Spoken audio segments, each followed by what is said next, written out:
Ya Shalom family.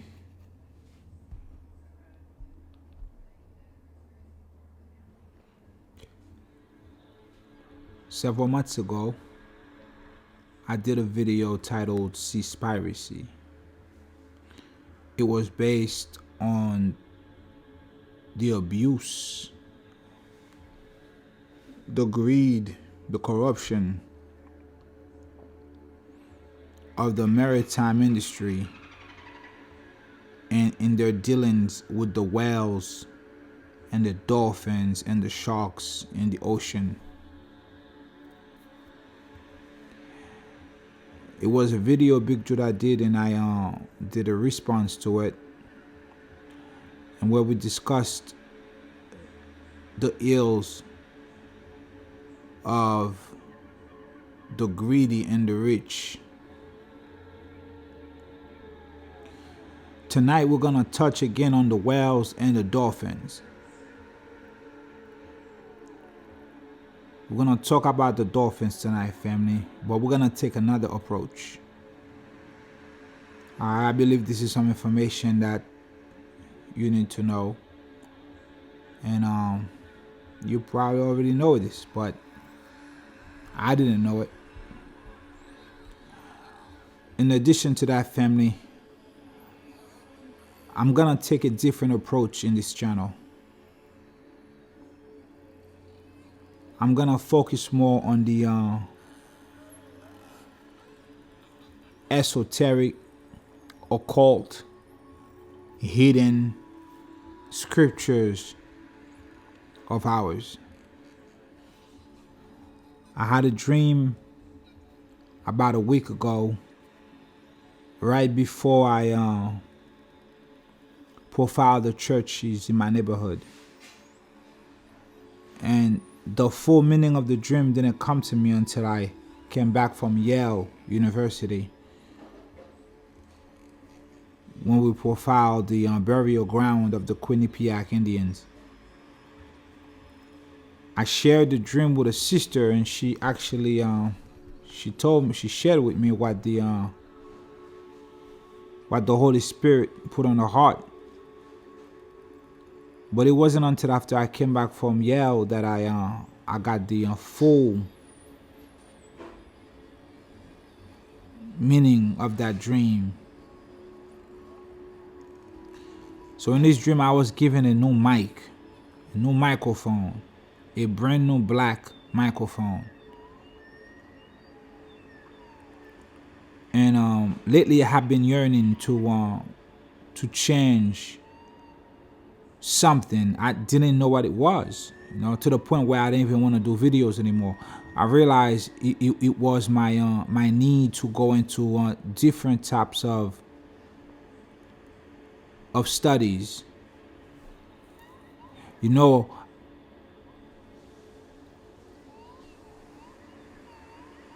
At On in Memphis,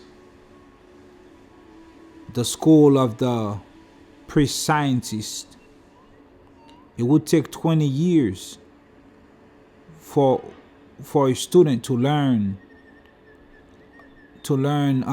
these sciences,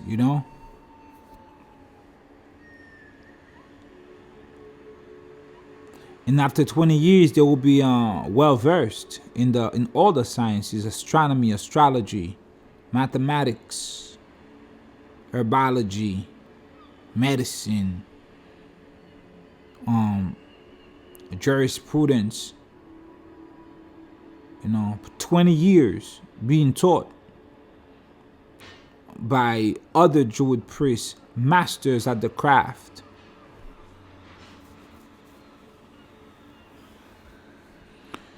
So I'm just tired of reading about war stories of others that did it.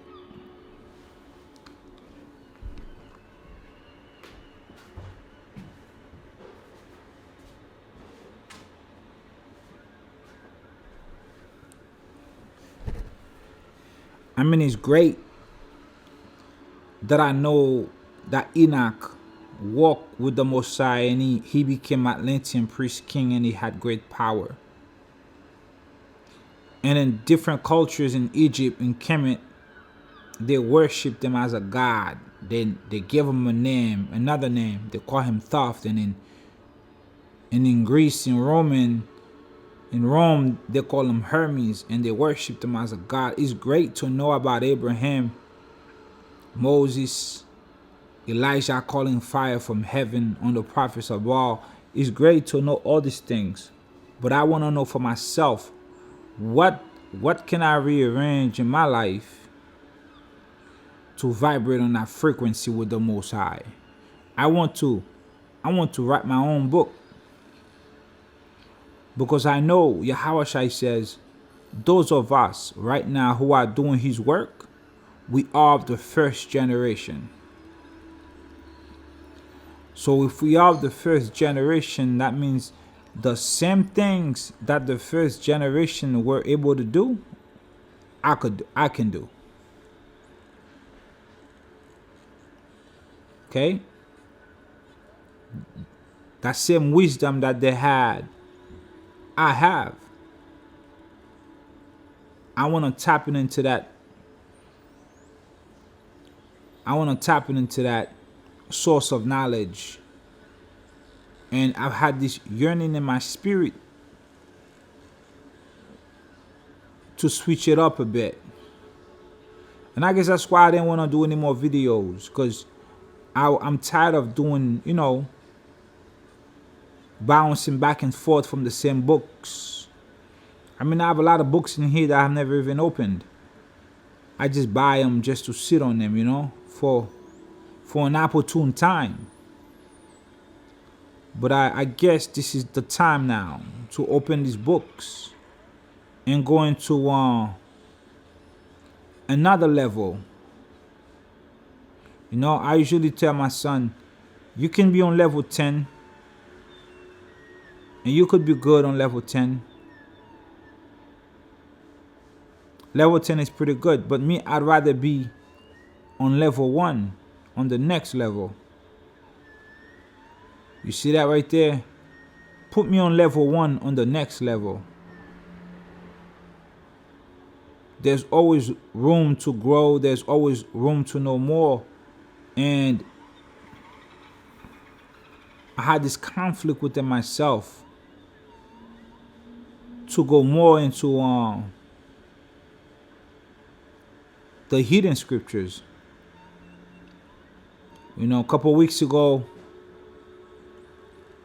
well, actually way before that, but we've been getting into the Akashic records. We touched on the Kabbalah, the Sefer Yetzirah. We got to get into the Haggadah. In the Keys of Enoch, we read on the Zohar. I got some books here that the Most High led me to purchase. Family, what you need to understand is this, that your enemies have taken out everything in your scriptures that will lead you to the power. They barely left you with bones, like with mere words on paper. But remember, even though they have taken out those parts of our scripture that are so precious, as it was said in the second stick, the Most High have not allowed them to take out everything. They have taken plenty. Now it's time for us to go into these different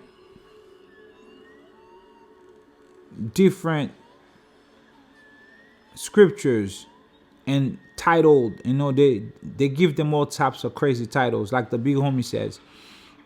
They occult, grimoire, and other names.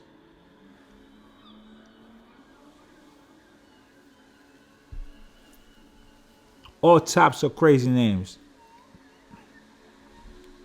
But they do this on purpose to keep you away from that knowledge.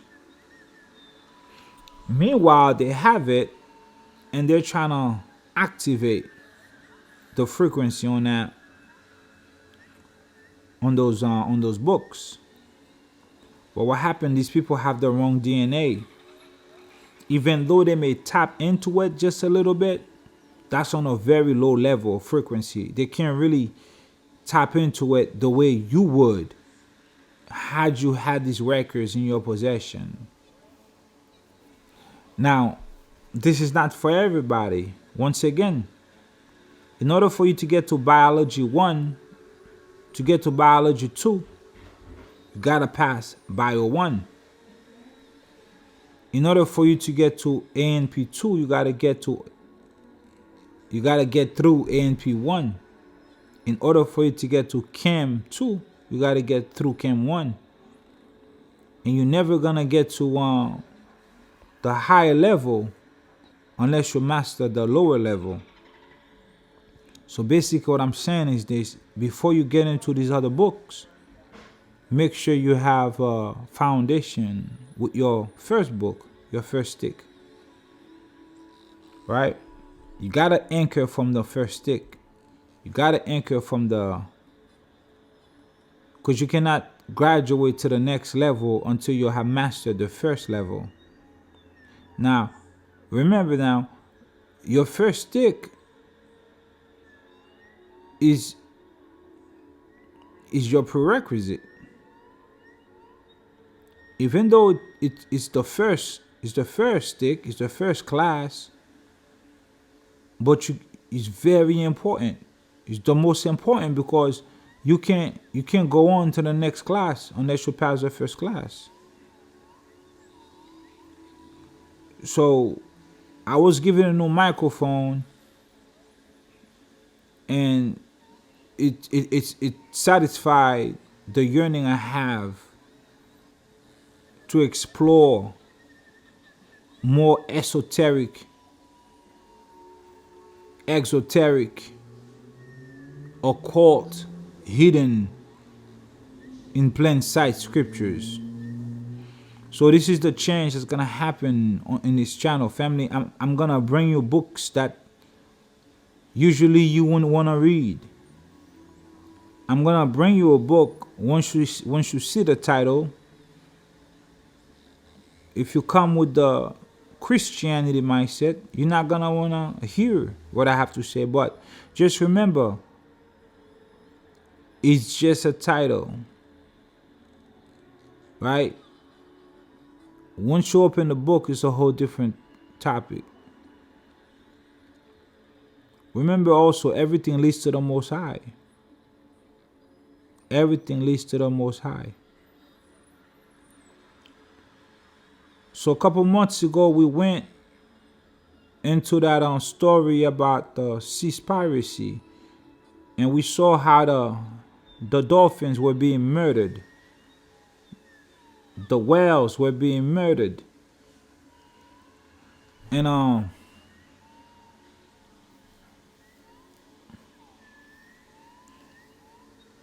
we went into the keys of Enoch,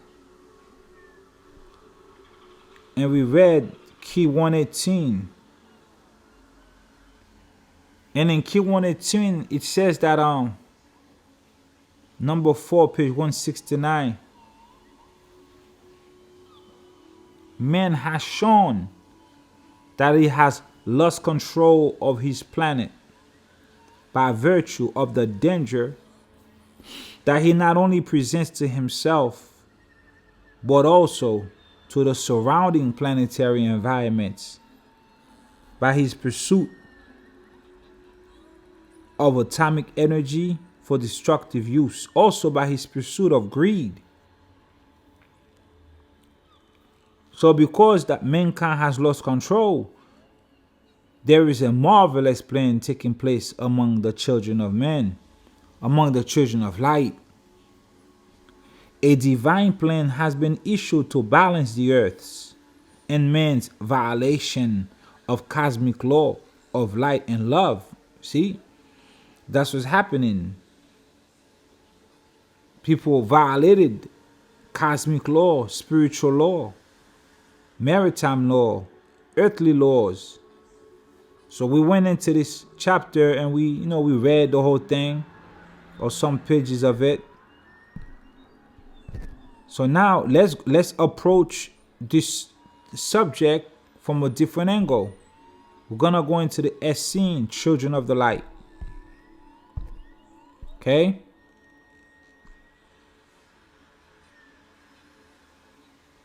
Page 290, chapter 42. I had a dream during my purification, my 50-day fast. I was swimming in the ocean just like a dolphin. I shared this dream with you guys. I was in and out the water like a dolphin, happy, going in and out, deep into the water, jumping through like I was a dolphin. And I'm glad that the spirit led me to these writings here in regards to the dolphins. It's very good information here, family. I'm gonna try not to keep you here too long.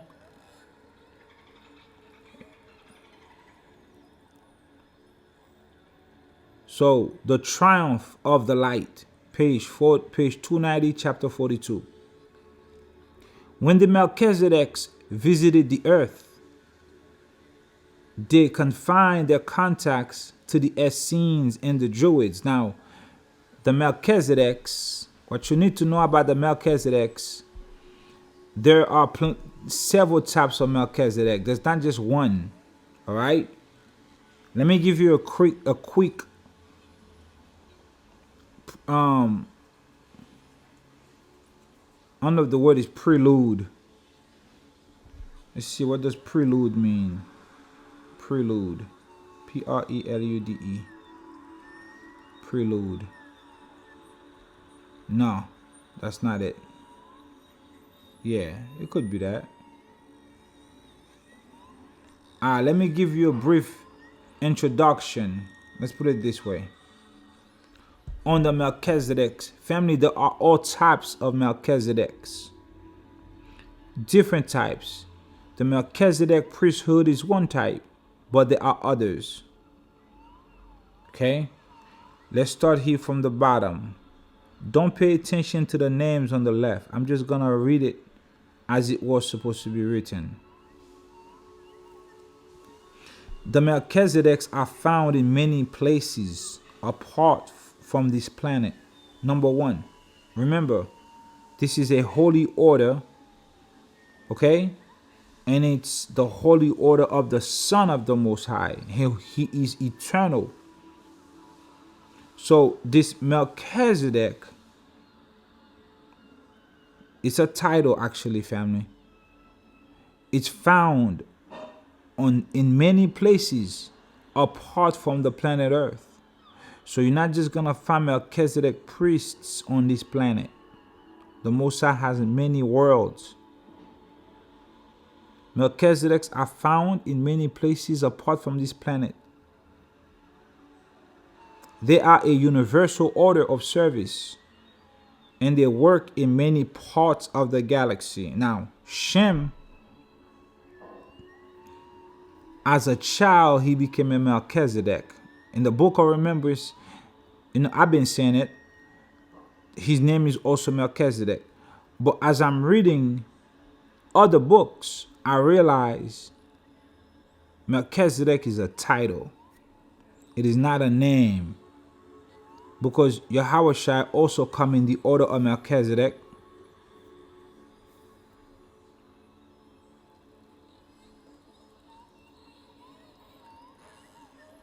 Okay? So Melchizedek is a title.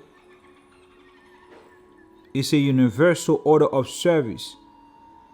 So Shem became Archangel Michael. Okay? He still comes in the order of Melchizedek, but he's also an archangel. But he is a Melchizedek. But he's an archangel as a Melchizedek, if you know what I'm saying here. Right? So that would precept that the Melchizedek are found in many places apart from this planet, because as an archangel, he may be here, he may be in another planet doing work for the Most High, right? He has that celestial citizenship. According to the Kalu, the Melchizedeks made a major contribution to the development of consciousness upon this planet. The Melchizedek Order is vast and contains a wide range of beings of different ranks and skills. Now I want you to understand what I'm saying here, because we're going to get into the information about the dolphins, and it's going to make sense. It's going to bring it all together. But for me to get you there, I have to give you a background on the Melchizedeks. They contain a wide range of beings of different ranks and different skills. Their chief qualities are compassion. The Melchizedeks, okay? All right. They go to many planets to solve difficult problems. When consciousness is unable to move forward on any planet, a Melchizedek will be dispatched to see what can be done. They are like roving ambassadors of spiritual education and transformation, receiving and teaching the light. It is the light which really moves people forward along their chosen path.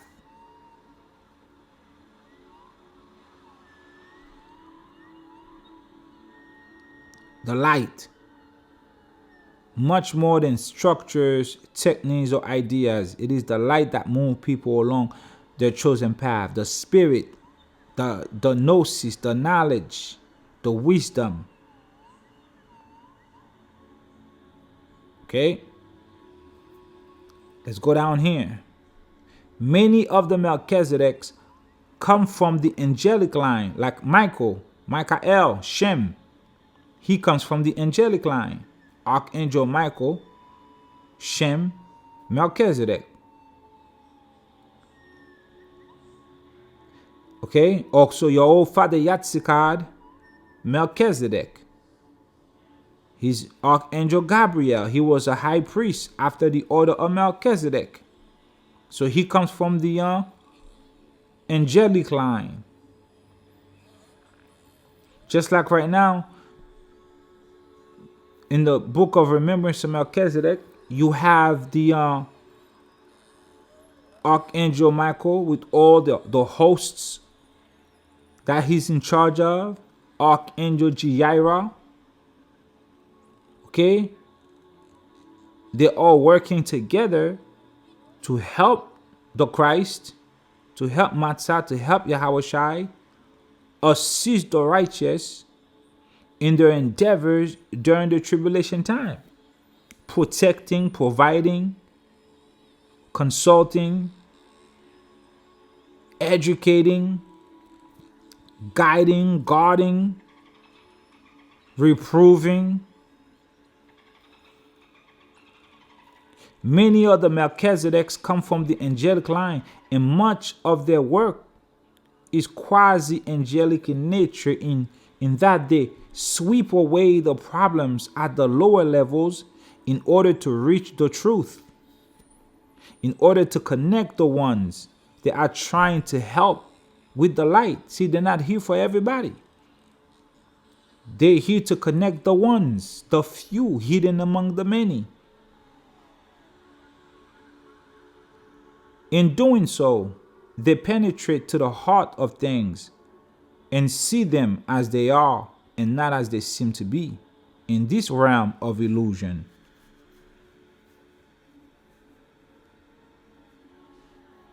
Okay?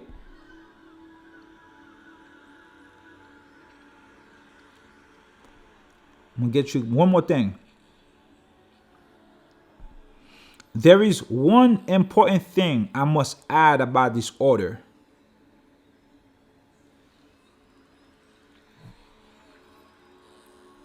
It is characterized by a complete and rigorous equality. The order of Melchizedek is characterized by a complete and rigorous equality. If you consider their position, you will see that this must be so. Why? Because if you are a member of a service or an order that operates across the galaxy, then any prejudice by race or gender will just seem absurd. This principle of equality is seen at work in the group of female disciples around Yahushua. You see now, it wasn't just the men that came in the order of Melchizedek. It was also the women around Yahushua. Led by Mary Magdalene and Mary, the mother of Jesus.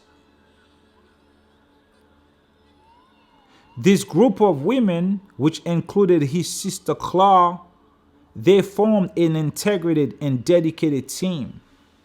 So, Jesus, the Christ, had a group of women around him, being chief among them were Mary, his mother, and Mary Magdalene and his sister. And they form an integrated and dedicated team, right? So, about 10 months ago, I went into that with you a little bit. When we talk about Mary Magdalene, and we uncovered that it was the men who were perverted, and they would take advantage of her vulnerability, and they wouldn't want to help her and everyone else because she was so beautiful. They wanted to have some type of sexual relation with her to defile her temple. And they took her to Yahushua, and he told them that he could see, he knows, he could read men, he could read people. So he told them about themselves. We found out that Mary Magdalene was abused by her father and her brother. We find out a whole lot of abuse that happened to her. The truth of that story was hidden in the sealed portion. After she was taken in by Yahushua and purified, she became one of his disciples. A chief disciple, actually, which led to a lot of jealousy among the men. Many of the male disciples did not see the profound nature of the heart energies which the female disciples were working with. See, the female disciples came with a different angle. They work with the heart energy. The male disciples couldn't understand, but Yahushua could see this perfectly well.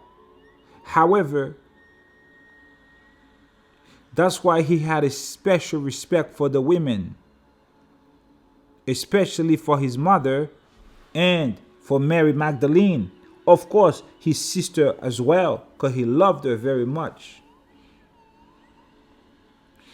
If you take all of the disciples together, Mary Magdalene was the real star in that firmament. Now, you're not going to read that in your Bible. The Bible is sexist.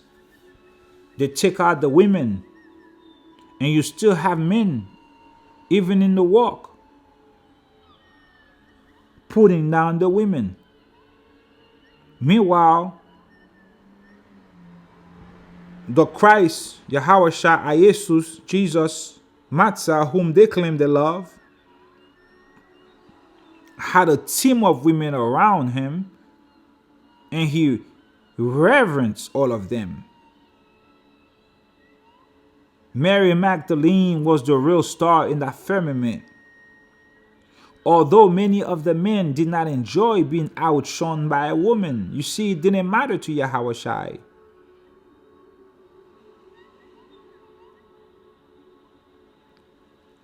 Mary held the focus as the presiding figure of the group. As an advanced initiate with extensive experience of working with cosmic energies, she was able to help the group understand the great framework and the greater responsibilities within the whole Melchizedekian system. You see, you cannot have a system with just men in it. It's not going to be balanced. You need that women, that female energy, just like your home. What will your home be like without your wife? It would just be four walls and a roof. There will be no flavor in your home. Trust. It will be boring. Unless, of course, you're a single man and you're a bachelor, quote unquote. You're still lonely. You still miss being with someone.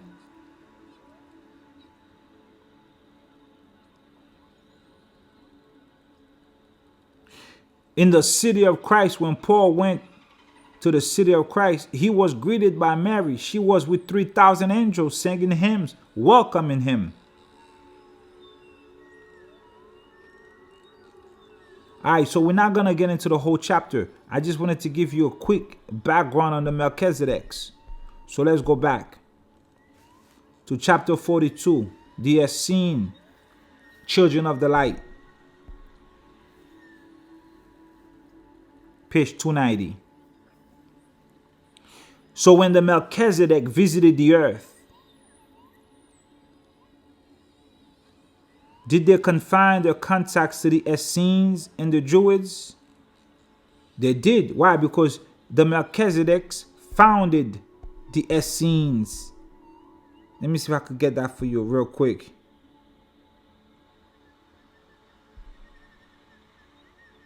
Let me see. Okay, it's not here. The Melchizedek founded the Essenes. Listen to this.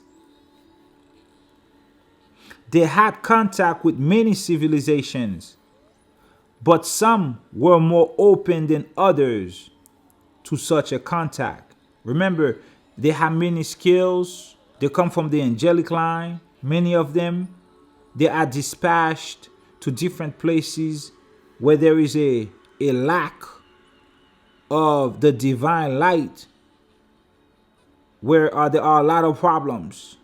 So right now, Archangel Michael, being a Melchizedek, is in the midst of the people of the Most High and many others.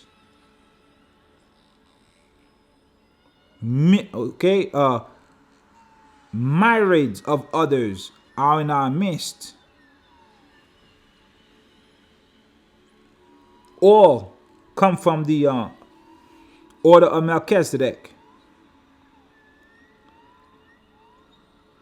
Listen to this. They had contact with many civilizations, but some were more open to others to such a contact. And of course, there were contacts which fall outside the human level. The Melchizedeks recognized the whales and dolphins as advanced beings. Now you can hear the dolphins in the background in the music. They recognize the whales and the dolphins as advanced beings, but having a different quality of consciousness to humans.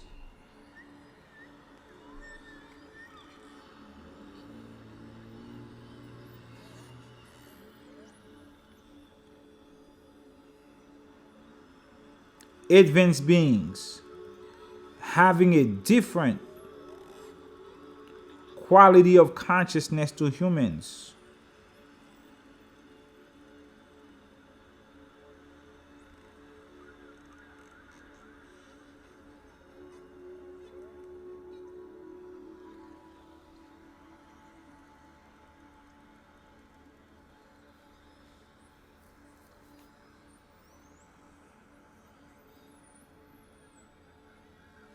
advanced beings. Different quality of consciousness to humans. While human beings communicate through words or symbols, the whales and the dolphins communicate mainly through sound.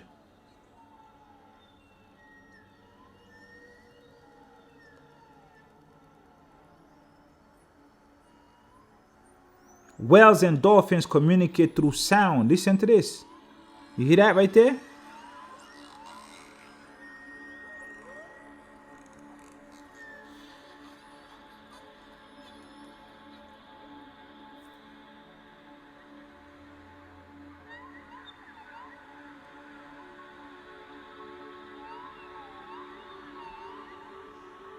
The Melchizedeks recognized the whales and dolphins as advanced beings, having a different quality of consciousness to humans.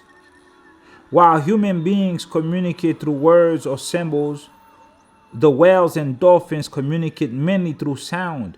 A single note can convey a vast amount of subtle information to beings who are attuned to picking up all the qualitative content of that note. Did you hear that, family? A single note from the whales and the dolphins can convey a vast amount of subtle information to beings, other beings, who are attuned to picking up all the qualitative contents of that note. Now think about that. When you are in the water, if you run into a whale, or if you run into a dolphin, most likely you run into a dolphin, and they meet you in the water and they make a sound like this. One single note, they can tell your whole DNA. They can tell if you're hostile, if you come in peace. They can tell if you're crazy, if you're sick. They can tell if you have a good heart.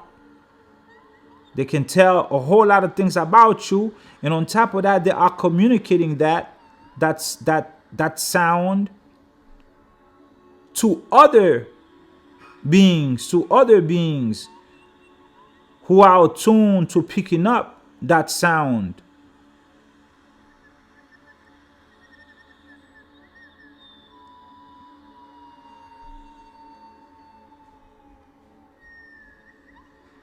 Okay?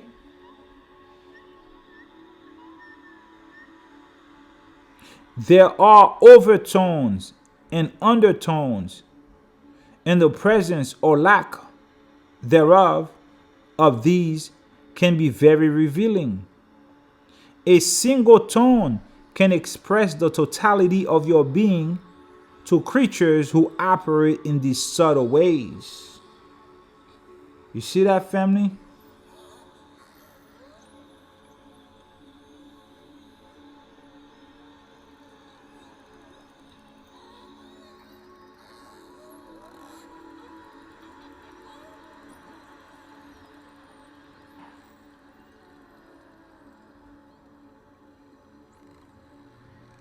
A single thought or a single tone from the dolphin can express the totality of your being to other creatures who operate on that frequency. You and I, we don't generally have these, we don't operate in these subtle ways. We don't have this level of skill of communication. Although some of that skill can be developed through training.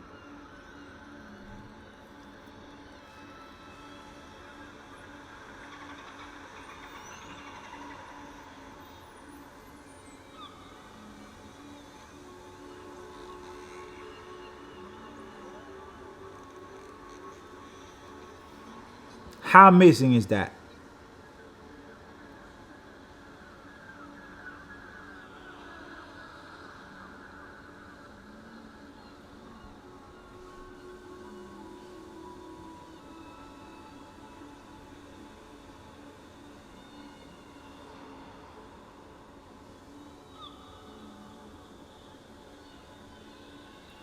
2 Corinthians 13 verse 12.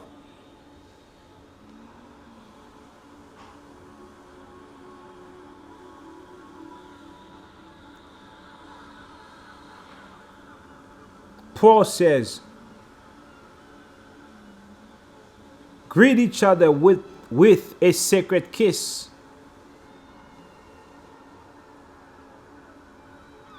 He says, greet the brethren for me. Greet them with a sacred kiss.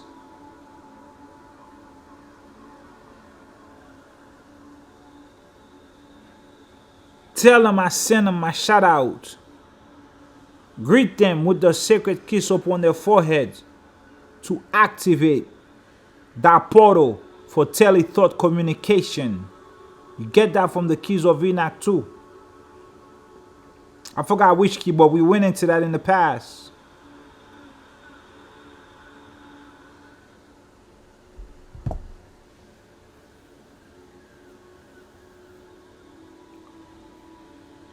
Advanced beings.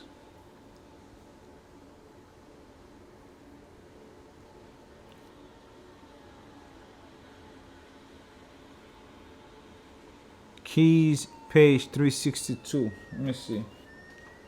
Keys of Enoch, page 362. Let me see what it says.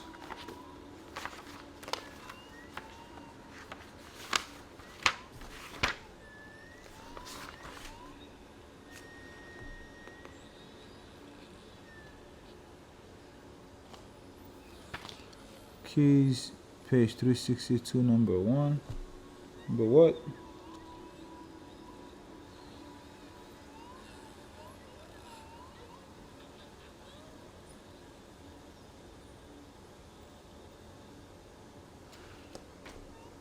Let me see what I have. Let me see if I got a preset for this. Give me a second. And the keys of Enoch.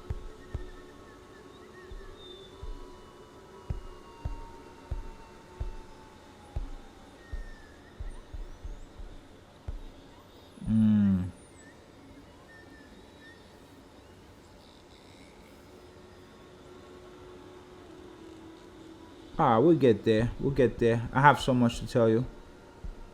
Got some more things to cover here. We'll get there.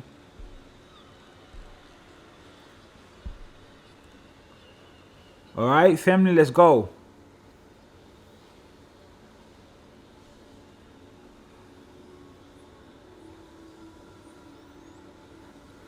Only at our level as human beings rise in the ascension of consciousness, they come together with dolphin consciousness. So that's what we're trying to get to. As we rise in our ascension of consciousness, we're gonna get to the dolphin consciousness. Dolphin consciousness. Coburn, page 177. Where's the Coburn? Coburn, page 177. Coburn, page 177. Let's read this right here. Those who came with the great one were cunning craftsmen in stone. They were carvers of wood and ivory. The high god was worshipped with strange light in places of great silences. They paid homage to the huge sleeping beast in the depths of the sea, believing it to bear the earth on its back. They believed its stirrings plunged lands to destruction. Some said it burrowed beneath them. Okay, let's get some understanding on that. Let's keep reading. Let's get some understanding on that. We'll get some understanding on that in a second. We'll revisit that precept.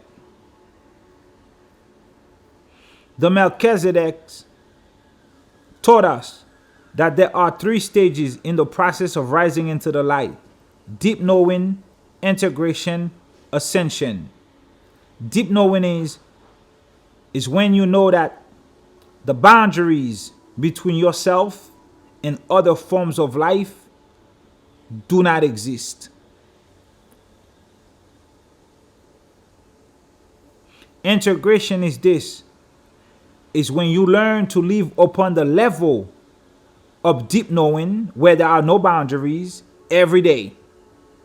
And you become aware of your own true nature. And the ascension is this, is when you move beyond earth reality and merge with the light. Just like Yahushua says, walk in the light. So there are 3 stages in the process of rising into the light. To raise your consciousness, knowing that there is no boundaries, no walls, nothing between you and the other worlds of existence that the Most High has created. The integration, the second one, is to learn to live upon that level of deep knowing every day. And you becoming aware of your own divinity. And the third one is crossing over. Moving beyond your reality. Moving beyond earth reality and merge with the light, which you're supposed to be walking in every day with no boundaries.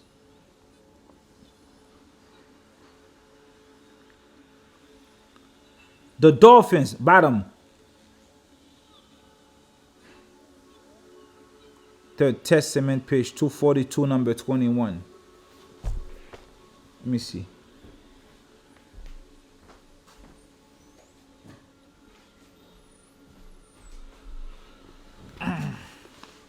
Third Testament, page 242, number 21. There is no number 21 in page 242. Oh, there is.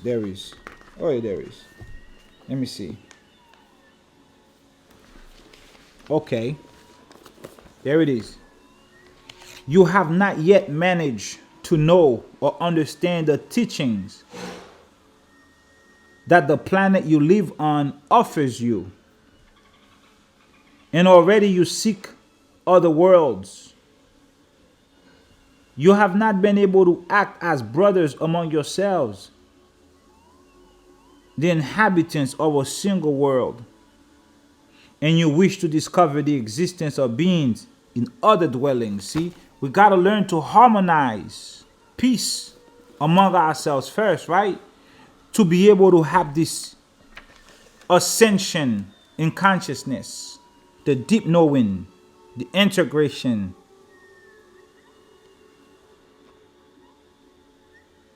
We have to be able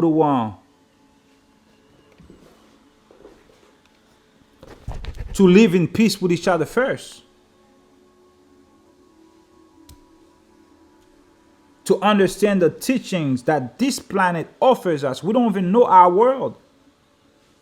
That's why when Moses asked the Most High about other worlds, he says, look, focus on this one. I have many worlds, but I'll tell you about this one.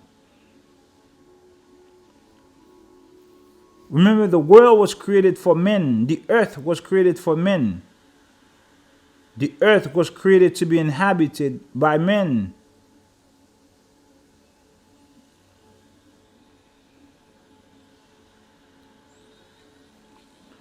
The dolphins are as much concerned with the ascension of the earth as the ascension of humanity.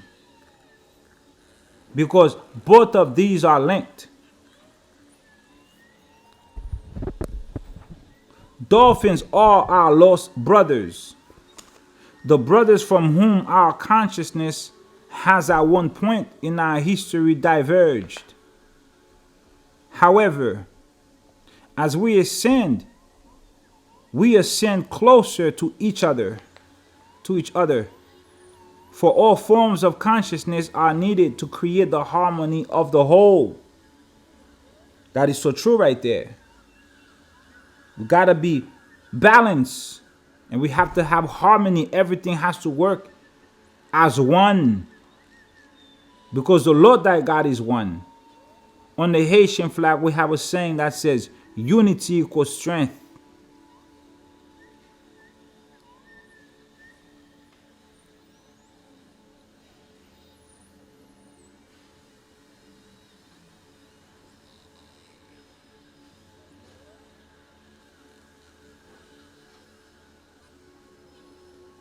Let's go down in the middle right there. You can read this paragraph yourself, but let's go down here. The whales and dolphins are also important because they remind us of our deep connection with the earth. Through the process of our creation, human consciousness and the consciousness of the earth became joined. We are the result of a sacred merging of the spirit of the heavens and the substance of the earth. The spirit gives life and the earth gives form, a physical presence. In the Melchizedek teachings, consciousness and energy are not two separate things, but they form one single ebb and flow of being. So the consciousness of the earth is the entire system of consciousness and energy which forms the integrated whole of the earth's lives and being.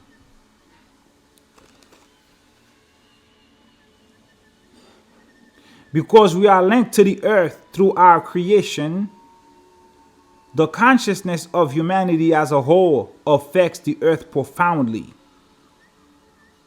Listen to this, family. When human beings developed a selfish separateness from each other and from other creatures, they deviated from the light, and it caused a deep sickness in our consciousness. As we are so closely linked to the earth, the energy system and the consciousness of the earth also became sick. Remember, the whales and the dolphins are important because they remind us of our deep connection to the earth. Okay? We are joined together by our consciousness and our connection to the earth. We are the result of a sacred merging of the spirit of the heavens and the substance of the earth. Because we are linked to the earth through our creation, the consciousness of humanity as a whole, everyone as a whole, affects the earth profoundly. Okay? So when mankind lost control over in the keys of Enoch and developed technology of death, greed, selfishness, and they became sick in their consciousness, because we are linked to the earth, guess what? The earth also suffer from this deep sickness.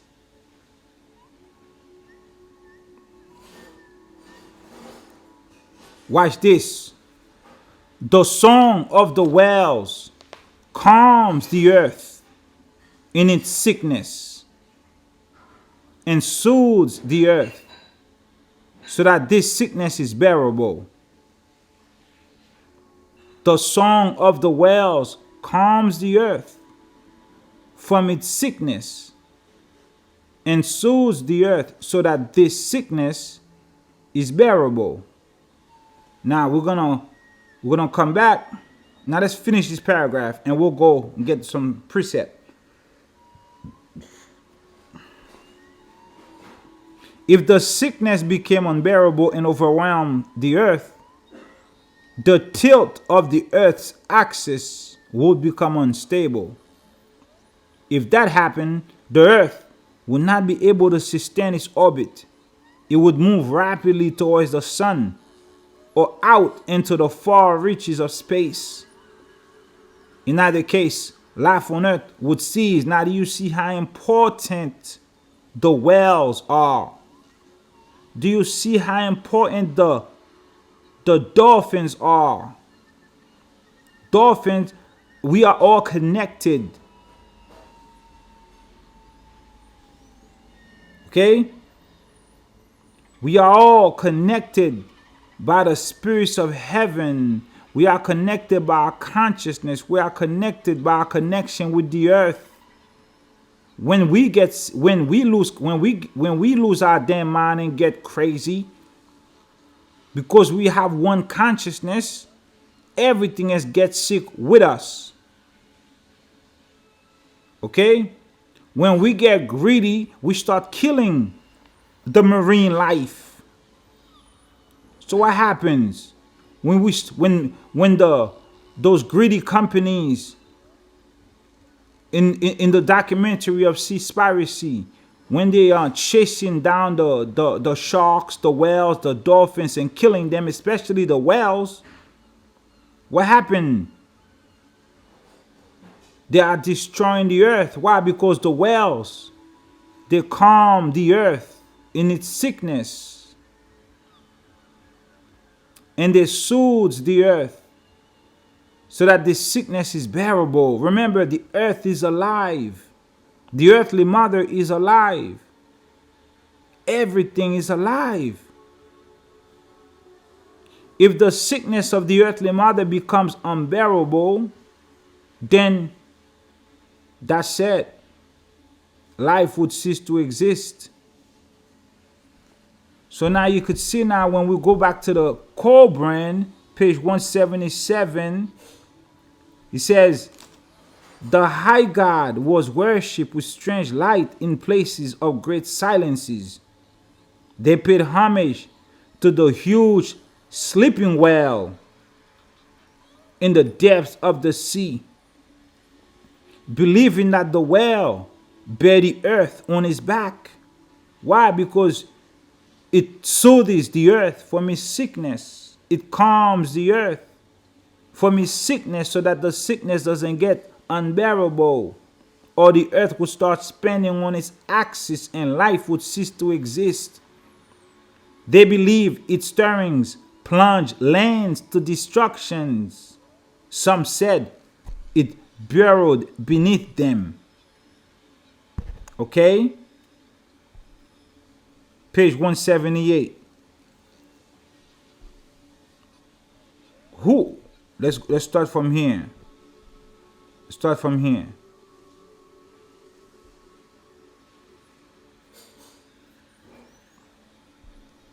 Okay, let's start from here. In olden times. In olden times, men lived in the ground. There came the great one whose name is hidden, son of Shem, son of the sun, S-U-N, which means he was from the motherland Mu, the empire of the sun.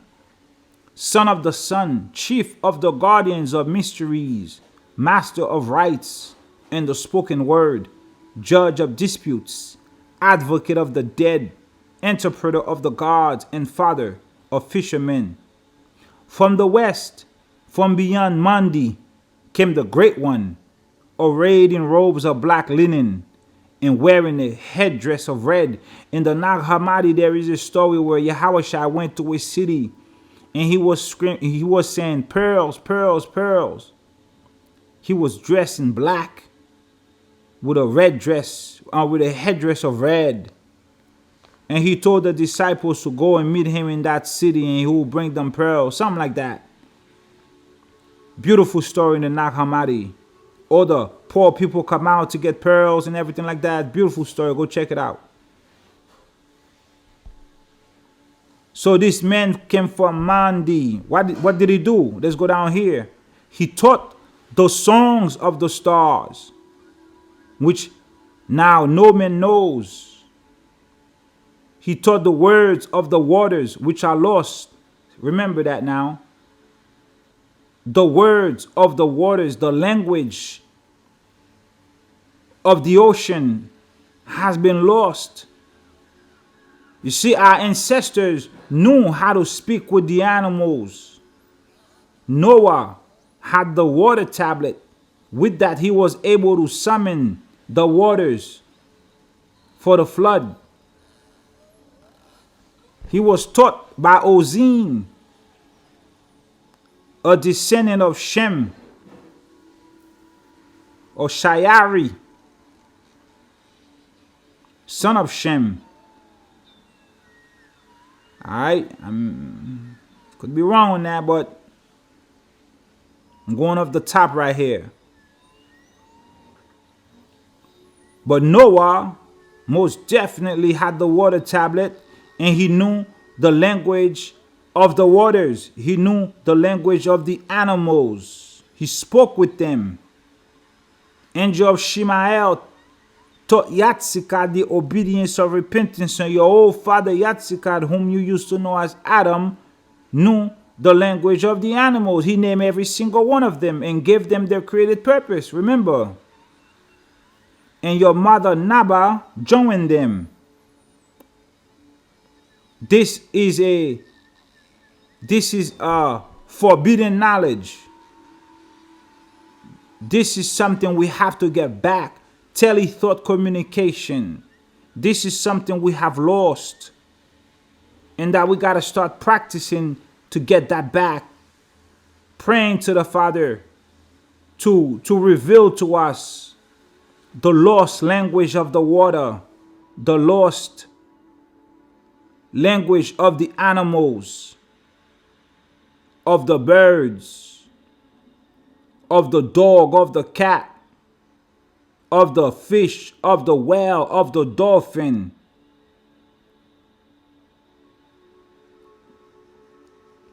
There are several stories in the, we'll come back to the Essene scriptures.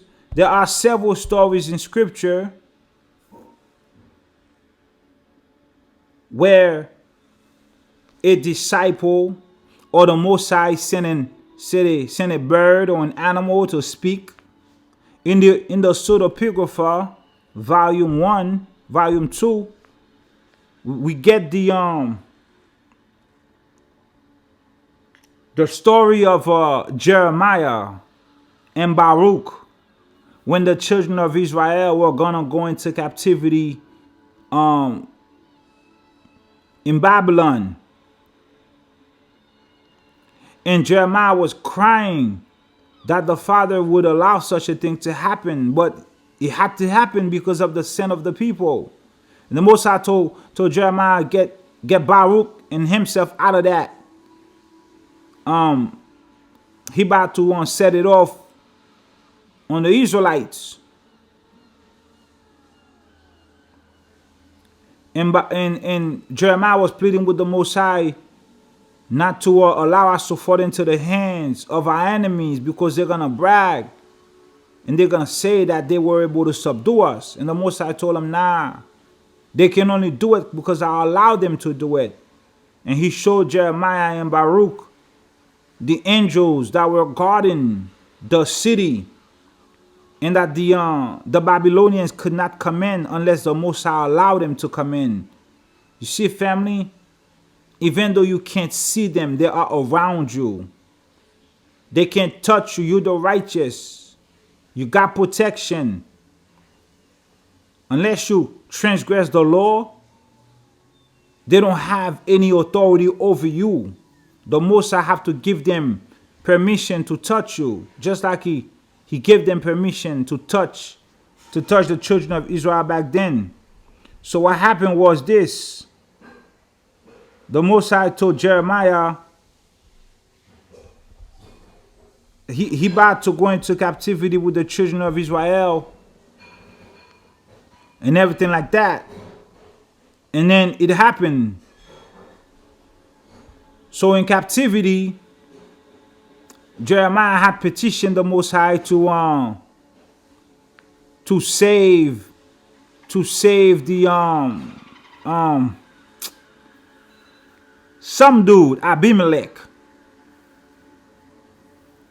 He didn't want Abimelech to want to suffer from the captivity.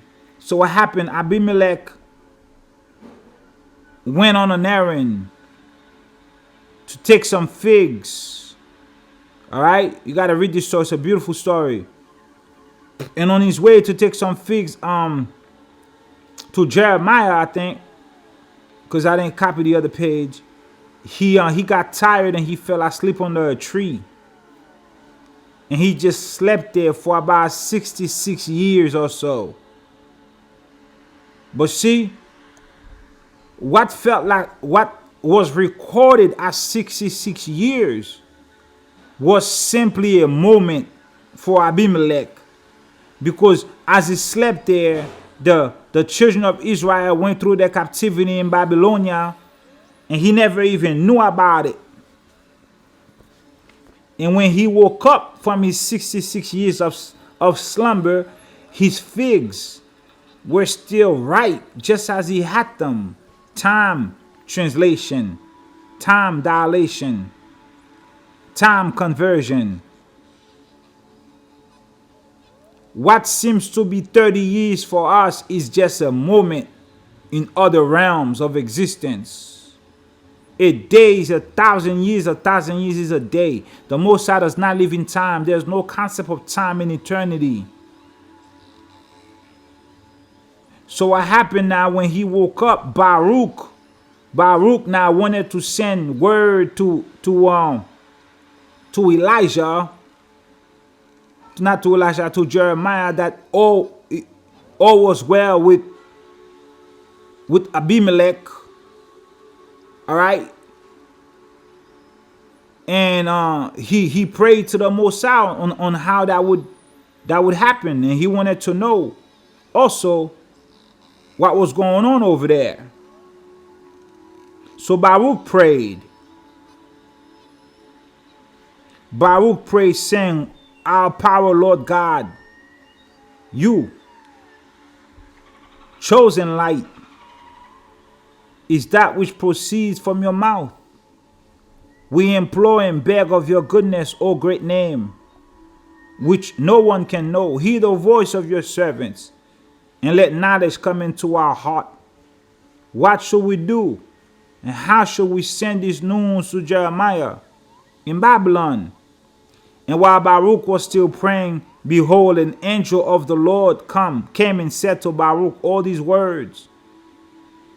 "Counselor of the light, don't worry about how you should send to Jeremiah, for tomorrow an eagle is coming to you at the hour of light in the daytime, and you must direct this eagle to Jeremiah. Write to him." Okay, so Baruch said, "Cool, eagle coming.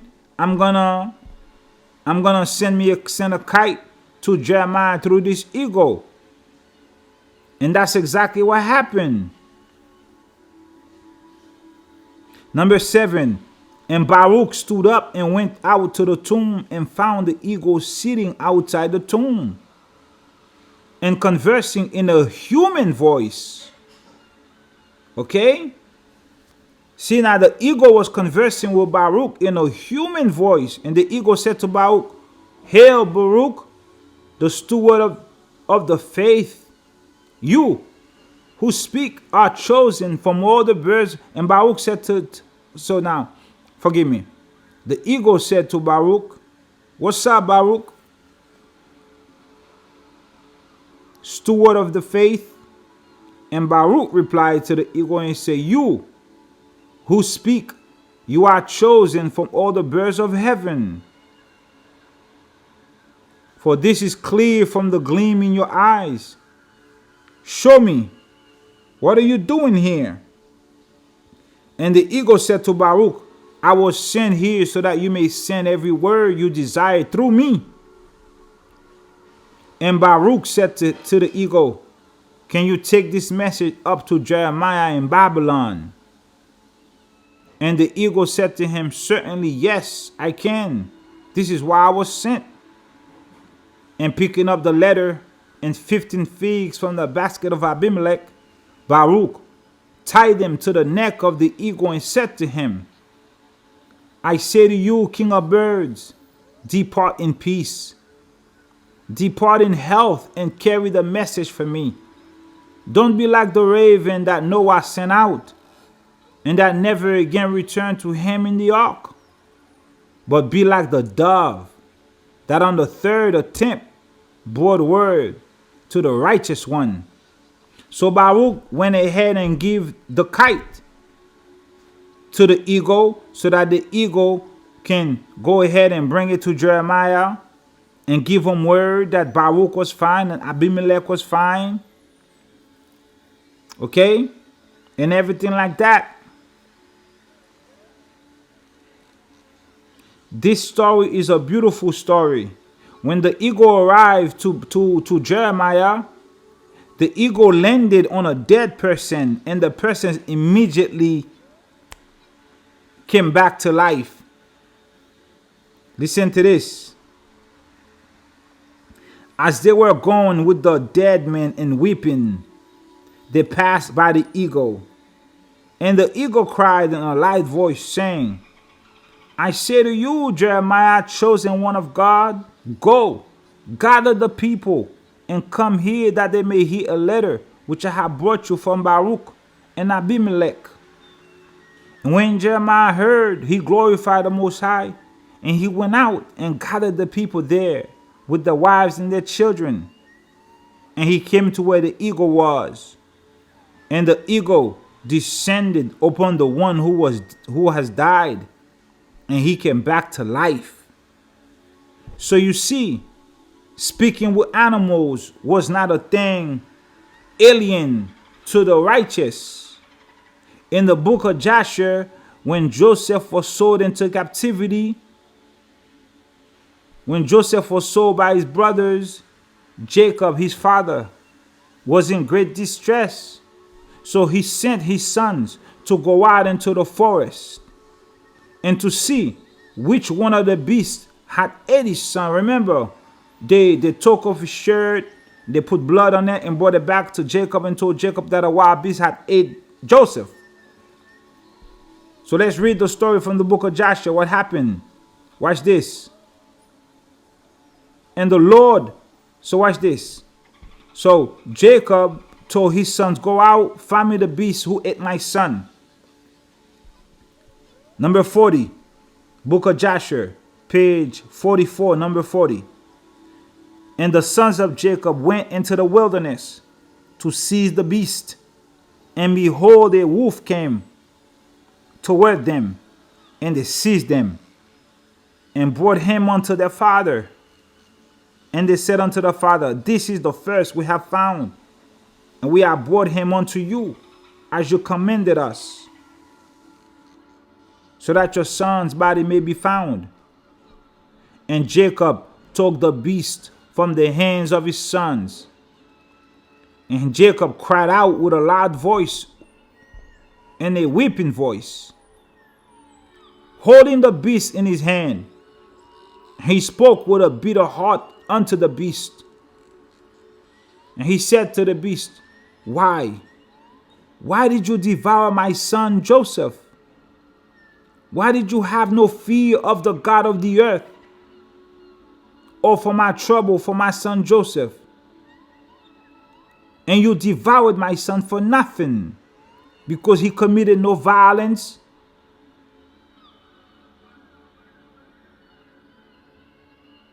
Okay?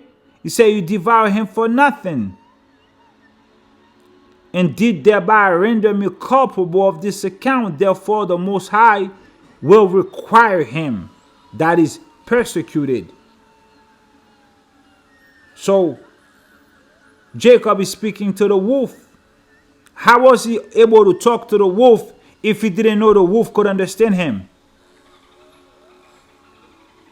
And the Lord opened the mouth of the beast in order to comfort Jacob with his words. And it answered Jacob and spoke these words unto him. And the wolf said, as God lives, who created us in the earth, and as your soul lives, my Lord, I did not see your son, neither did I tear him to pieces. But from a distant land, I also came to seek my son, who went from me this day. And I know not whether he living or I know not whether he's alive or he's dead. And I came this day into the field to seek my son, and your sons found me, and they seized me, and increased my grief, and have this day brought me before you. And I have now spoken all my words to you. And I therefore, O son of man, I am in your hands. And do unto me this day as it may seem good in your sight. But by the life of God who created me, I did not see your son, nor did I tear him to pieces. Neither has the flesh of men entered my mouth all the days of my life.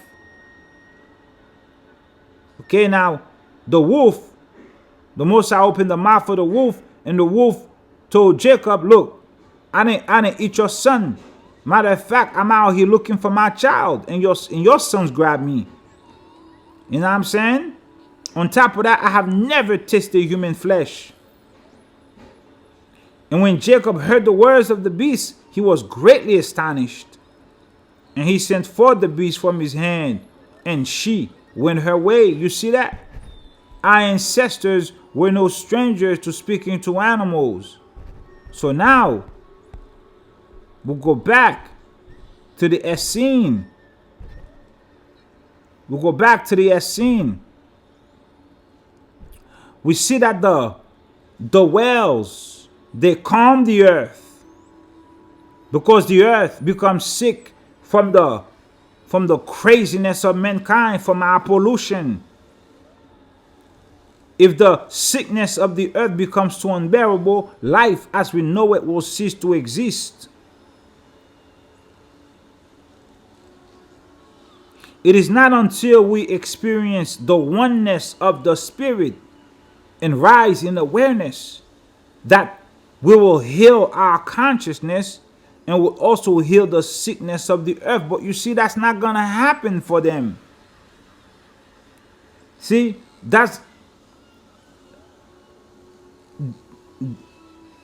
these people are hopeless. They love money. They love materialism. They love to destroy. Okay? They love to destroy. That's why a marvelous plan is taking place among the children of light. This divine plan has been issued to balance the earth and men's violation of cosmic law of light and love. Why? Because the earth is sick. The earth is groaning. The whales are being murdered. Okay? This plan has been issued to negate man's violation and destruction of his atmosphere and his radiation fields, especially through his misuse of atomic energy. We're in the Keys of Enoch, Keys 118, page 169.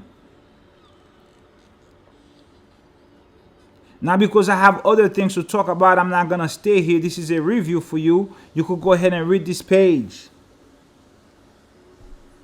Now, I want to take you back to the Essene, to a place where it says that we are connected. Oh, that's not here. We are connected to the earth, to the dolphins by everything. Right? Let's read it again. Let's read it again.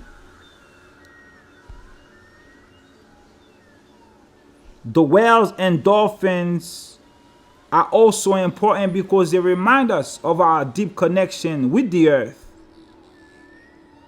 Through the process of our creation, human consciousness and the consciousness of the earth become joined. We are the result of a sacred merging of the spirit of the heavens. So let me take you now to an article. Let me take you to an article about whales and dolphins, especially about dolphins in the ancient world. No, let me take you to an article about dolphins in the ancient world. Okay? Look, before I take you there, look at this. This is why. This is what happens. Faroe Island. Faroe Islands, dozens more dolphins killed less than 2 weeks after a record slaughter. Faroe Island, somewhere over there in Europe. Okay, every year they have this this sport that they do, and they kill the whales by the thousands. Look at this one. 52 dolphins have been slaughtered in Faroe Island less than 2 weeks after the killings of a record 1,428. Now you can see why all these natural disasters are happening. Why? Because the earth is sick. There are no whales to soothe her sickness. The water turned red because of all the bloodshed. I don't know how these people can live with their lives killing these whales, and they think it's a sport. They think it's normal. Look at this. Their blood are crying out from the earth, saying, "How long, O Most High, faithful and true, will you avenge our blood?" Not just the people, the whales too are crying. The dolphins are crying. The whales are crying. "How long, O Most High, will you avenge our blood?" From Faroe Island. Look at this.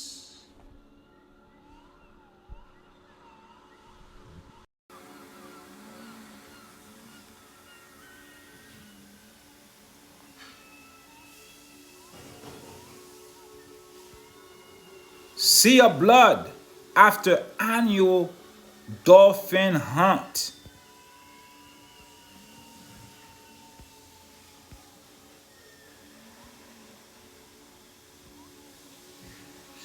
She said that meat from the hunt would be distributed between those who participated and then offered out to the local community, then sold to restaurants and supermarkets. It is said that catch was a record, as typically around 250 dolphins and 600 pilot whales are caught each year in Faroe's waters. But they had a record killing of over 1,400 that year. And 2 weeks after that, they killed 52 more. Now you see now why a divine plan has been issued to balance the wickedness of men. Now, this is not just over in Faroe Island.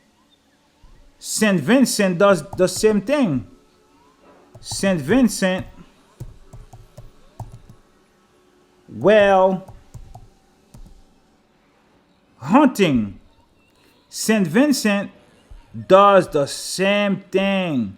They be hunting the whales in the Vincent, and they killing the whales in St. Vincent for sport. Now you could see why. This is Faroe Island still. This is still Faroe Island. Look at this. Look at the sea of blood. The earth is sick, y'all, because these demons, this is what they're doing. Meanwhile, the earth, divine harmonics soothes the whales. Divine harmonics soothes the earth's sickness. And they're preventing that from happening. This is whale's meat in St. Vincent.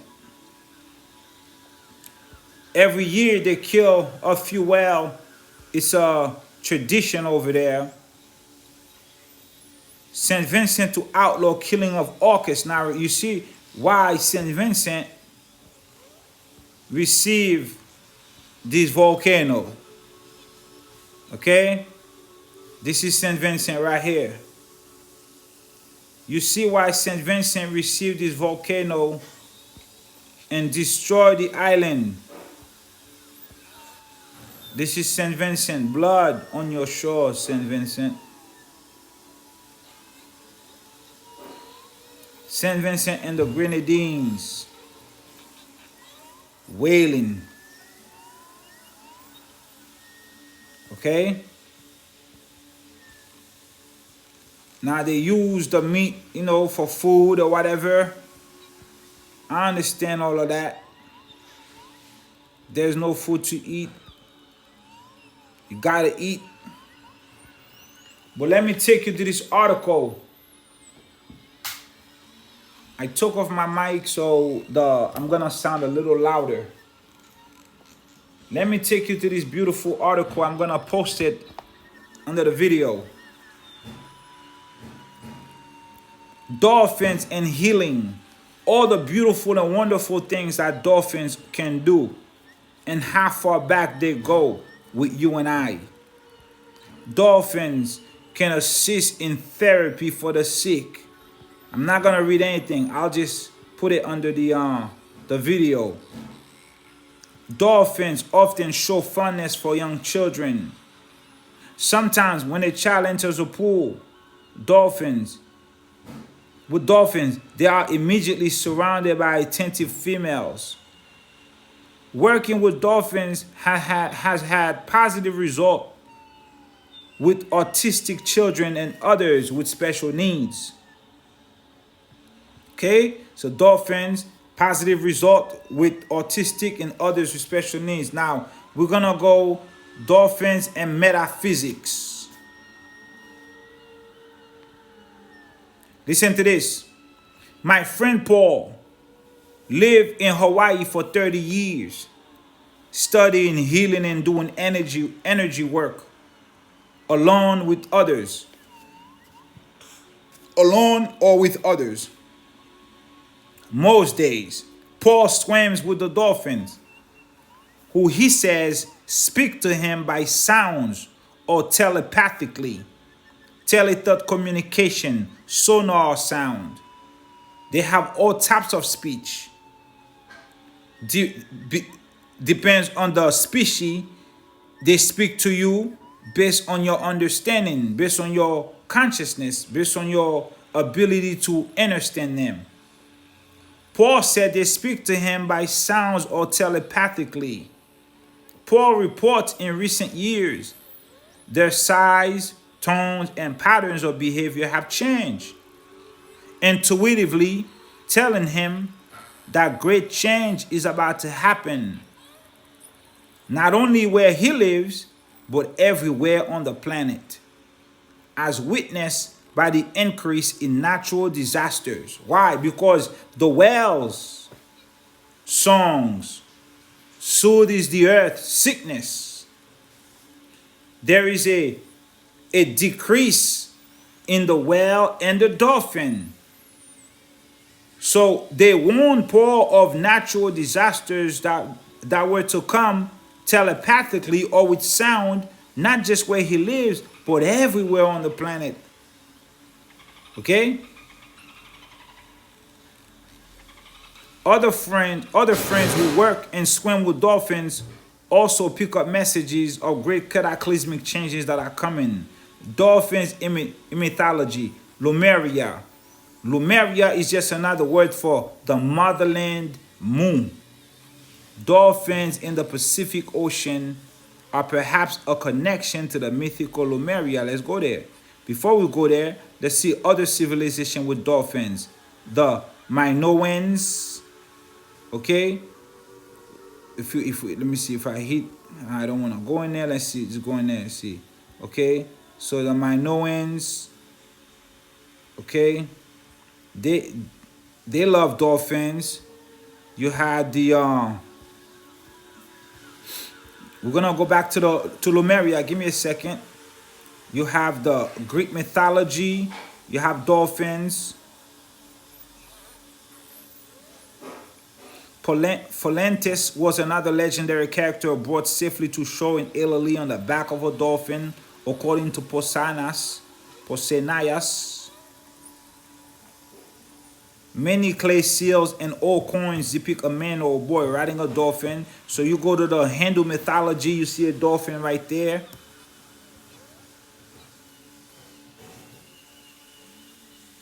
In Hindu mythology, the Ganges River dolphin is associated with Ganga or Ganja, the deity of the Ganges River. The dolphin is said to be among the creatures which heralded the goddess' descent from the heavens in her mount. The Makara is sometimes depicted as a dolphin. The Bodo dolphins in the Amazon River are shapeshifters or encantados who are capable of having children with human women. Whew, away. Dolphins in films, dolphins and aliens. Angels, dolphins and angels, you mean? Allegedly, angels or aliens, they say, travel back and forth between the earth and heaven, and the heavenlies and the local galaxies, okay, morphing into dolphins, not aliens, angels. Dolphins use their energies in harmonics, yes, to balance the earth, to soothe the earth's sickness, their divine harmonics. Remember, they can tell everything about you by one sound. Dolphin heal and balance the planet. We just read that in the Essene Gospel, in the Essene book. They heal and balance the planet. We're still reading that. We're gonna go back there. Messages from the dolphin. So let's go back to dolphin and the Lumerians, because this is your history right here. Lumeria or Mu is a mythical, it's not mythical, it's a continent that was located in the Pacific Ocean region, or the Pacific Ring of Fire. Today we read about accelerating natural disasters in that area, earthquakes, tsunamis, dormant volcanoes becoming active, etc., etc. Okay? These are the Lumerians. The original Lumerians were thought projections created by the algorithms of assimilation. All nonsense. Lumeria was the Garden of Eden. The Garden of Eden, in Eden, Yatsikat and Naba, whom you used to know as Adam and Eve, they were pure light. Okay? It wasn't until they were led out of the Eden that they received the body of men. They probably had a different type of body when they were in Eden. Adam or Yatsika, he didn't even know how to eat. When you go to the book of Adam and Eve, the Most High or Yahweh had to give them bodies and limbs and organs that could process food. They didn't even know how to eat because they didn't eat this type of food. So simulations and all that crap. They allegedly came from the Pleiades, remaining on this planet until the end of their experiment. Now you could find that, you could find a precept for that in the Keys of Enoch. There's a chapter called the Shepherd of Arcturus. You could go and read that. The brother Man came out with something like that the other day. We was talking about the star Pleiades or Matzorah. All right, go check out the video.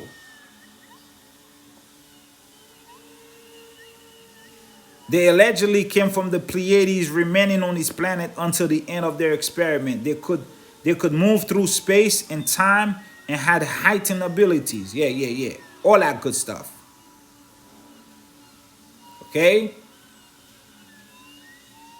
The reason they came here varies depending on which researcher you read about. Some believe they came here to seed the human race, while others believe they stayed and are monitoring and adjusting human evolution. They explored and recorded the findings through telepathy and technologies beyond human understanding. It would be nice, okay?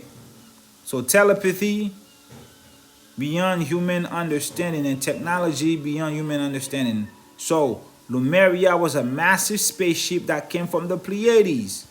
Okay, let's keep going. This is Le Plongeon. You're gonna read, I have a video I recorded already. I just didn't release it yet about Le Plongeon.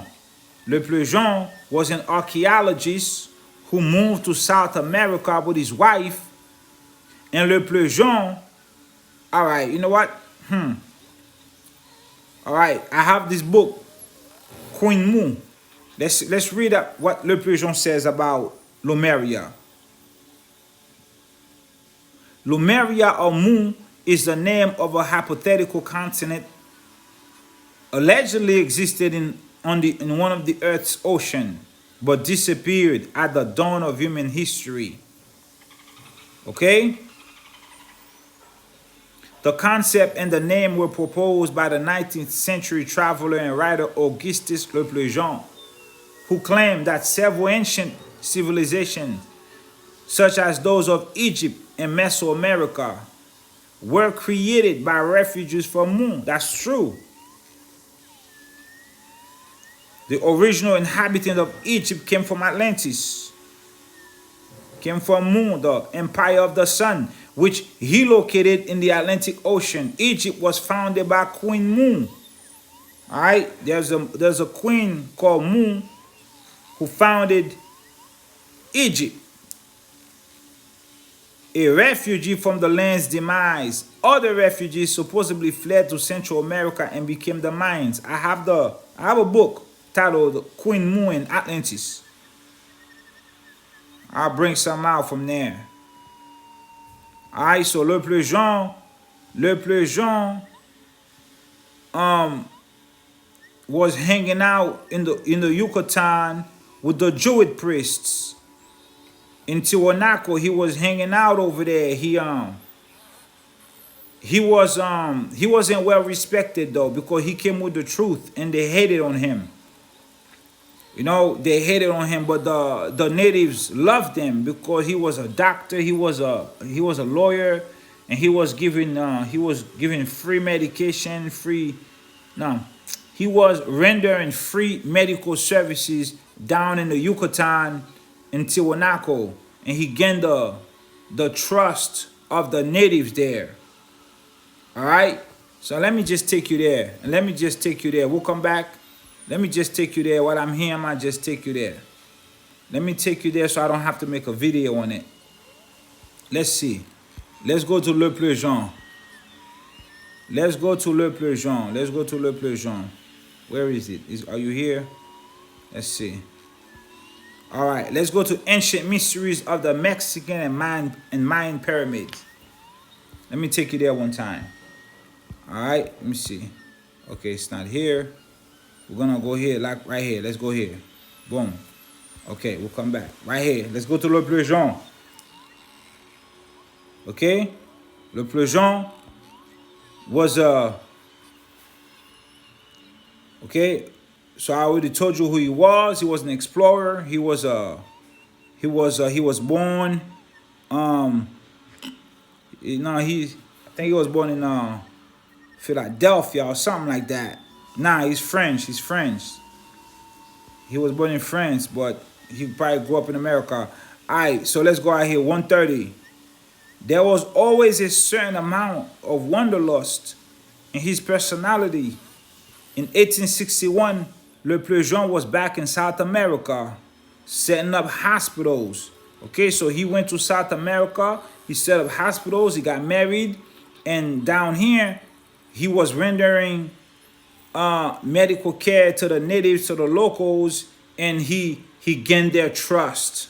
Okay, so what happened? The natives learned that Le Plongeon was a man who could be trusted. They began to confide their secrets to him at times.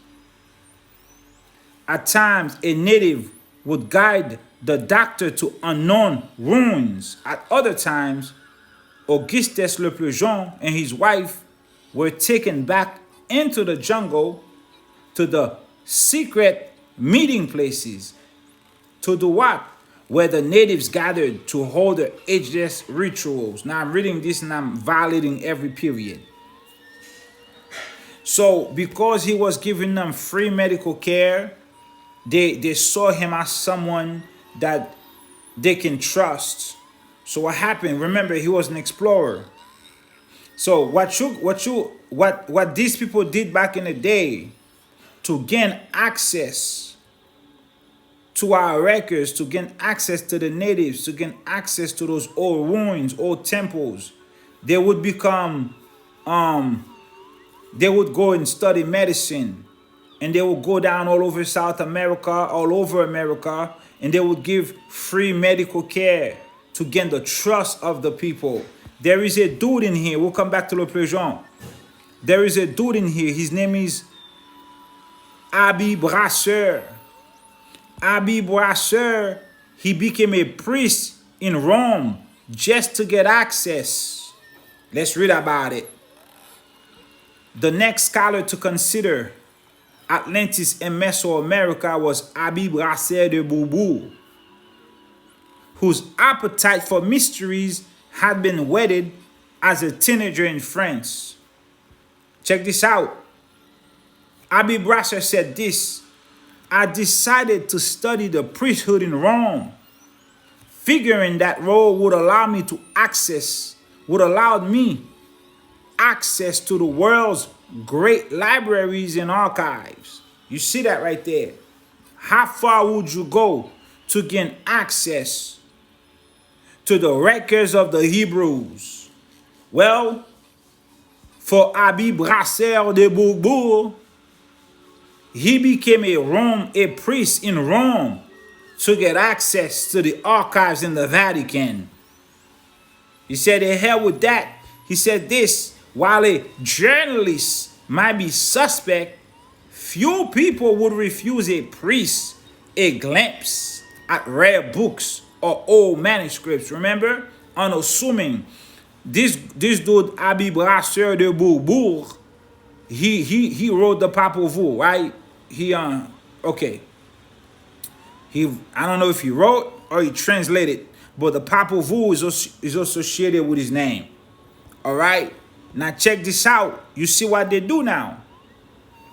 By all means necessary, even if he have to become a Roman priest, just so he can get access to the libraries, he would do that. So, Le Plongeon became a medical doctor to provide free medical care. So what happened? The natives would take him inside the jungle in their secret meeting places to witness, to take part in their ageless ritual. So what happened in those caves? Le Plongeon was perhaps the first outsider, or Le Plongeon, him and his wife, they were the first outsiders to observe ancient Mayan magical rites.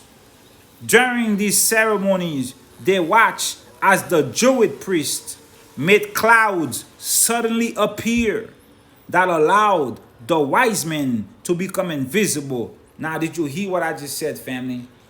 Inside those temples with the Druid priests, Le Plongeon was given access, and he was able to witness those ancient priests make clouds suddenly appear out of nowhere. Objects materializing, appearing and disappearing.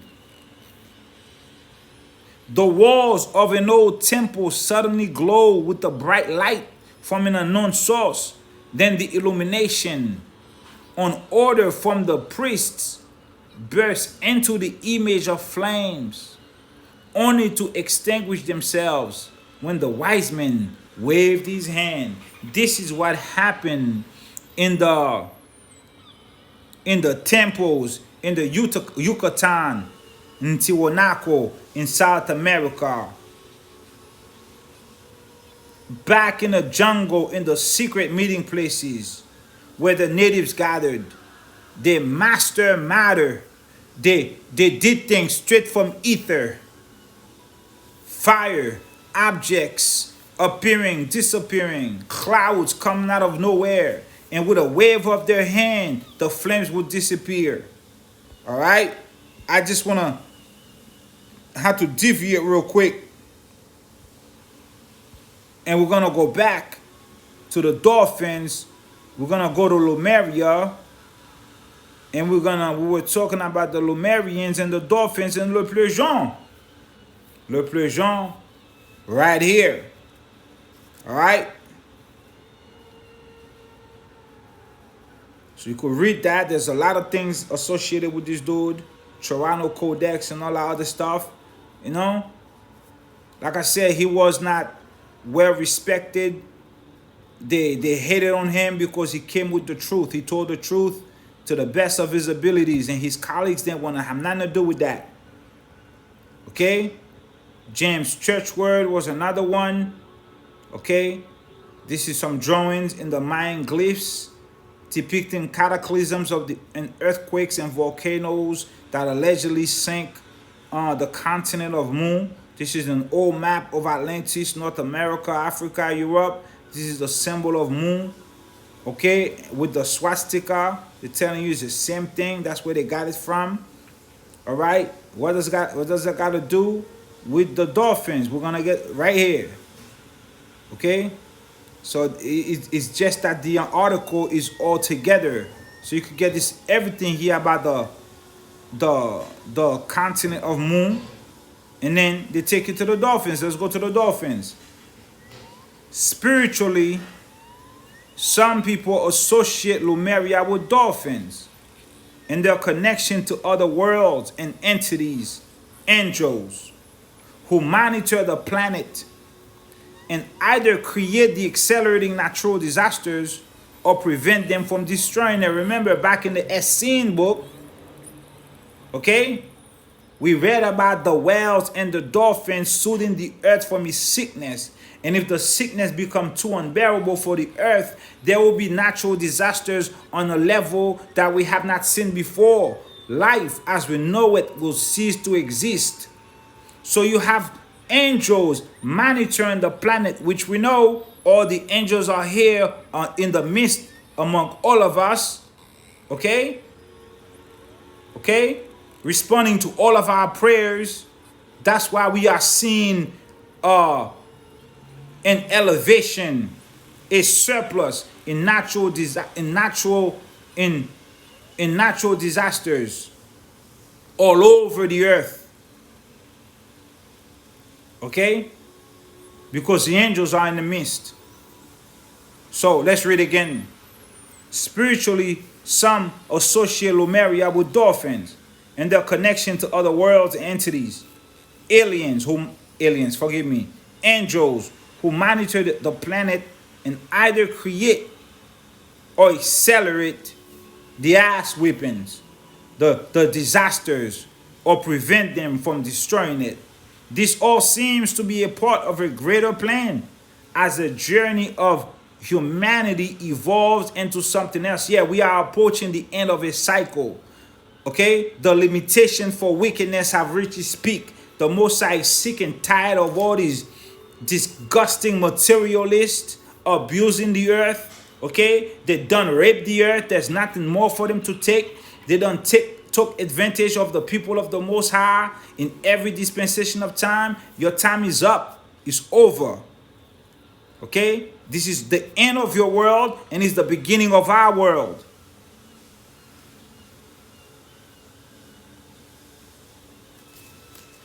Esau is the beginning of the world. Jacob is the end that follow it. Something like that. Let's see. Let me get it right. Let me get it right. Let me get it right. I don't want to jack this up.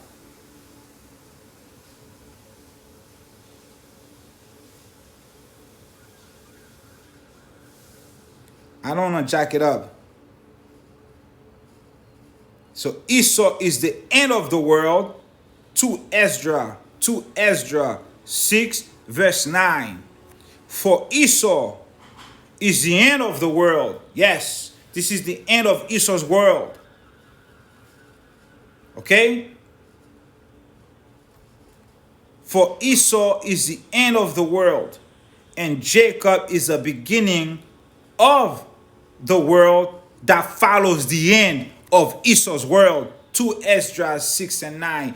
Bye-bye, Esau. You had a good run.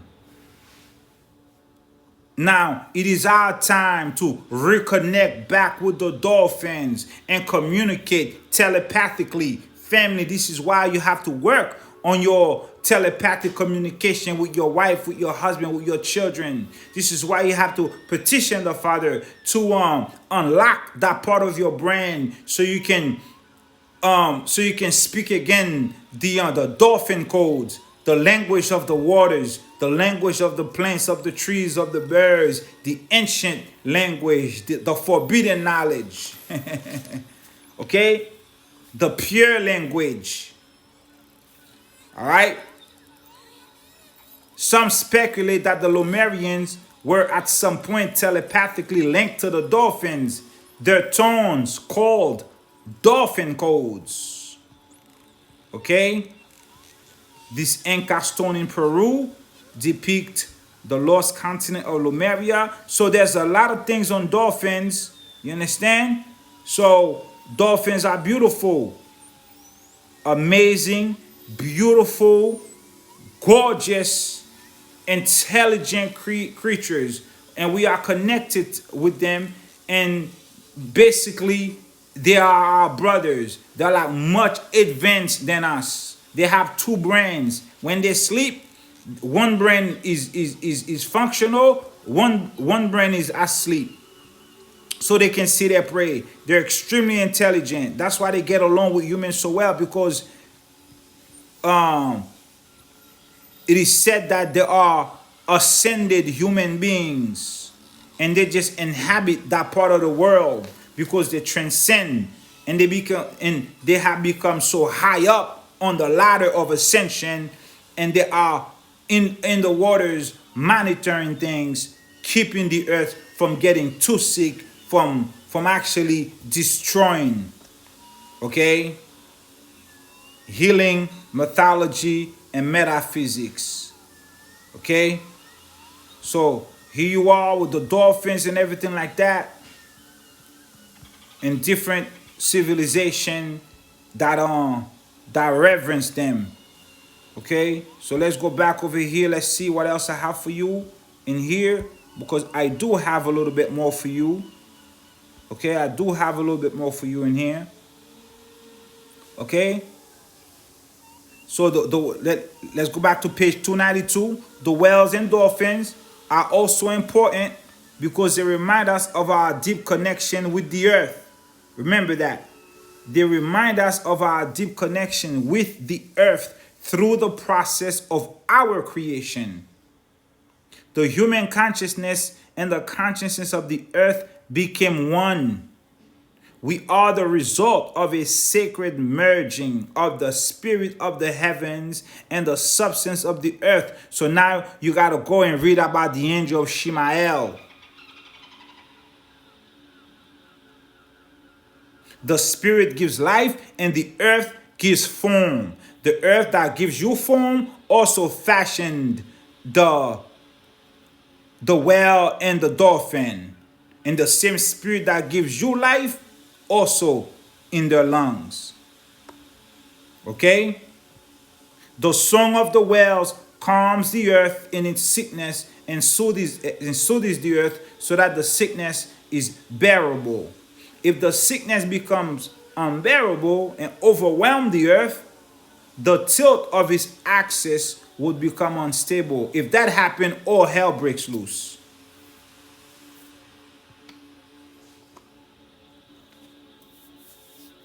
When human beings experience the oneness of the spirit and rise in awareness, that will heal our consciousness, and will also heal the sickness of the earth. Then the earth will produce a new note, not the discordant tone of being in pain. Yes, when Yahweh shall see, right now there's a process of cleansing the earth, and also all the planets in the other worlds that the Most High has created. This is a celestial worldwide cleansing. In the new heaven and in the new earth, the earth will sing her divine harmonics. Then the earth will produce her new note. Not the old crazy discordant tone of a being in pain, but the joyful tone, divine harmonic cymatic frequencies. But the joyful tone of a healed and reborn planet. When she sounds out this new note, she will join her sister planets as all of creation moves upward into the light and the greater harmony. Excuse me. In the greater harmony. Let's go to Psalm 96 verse 1. Let me get to Psalm 96 verse 1. I'm out here thirsty. Give me a second. Psalm 96 verse 1. Let's get that. The earth will sing new songs. Yes, absolutely. The new earth, the new heaven. Let's go. Psalm 96 verse 1. See what it says? Psalm 96 verse 1, which is Psalm 148. Okay.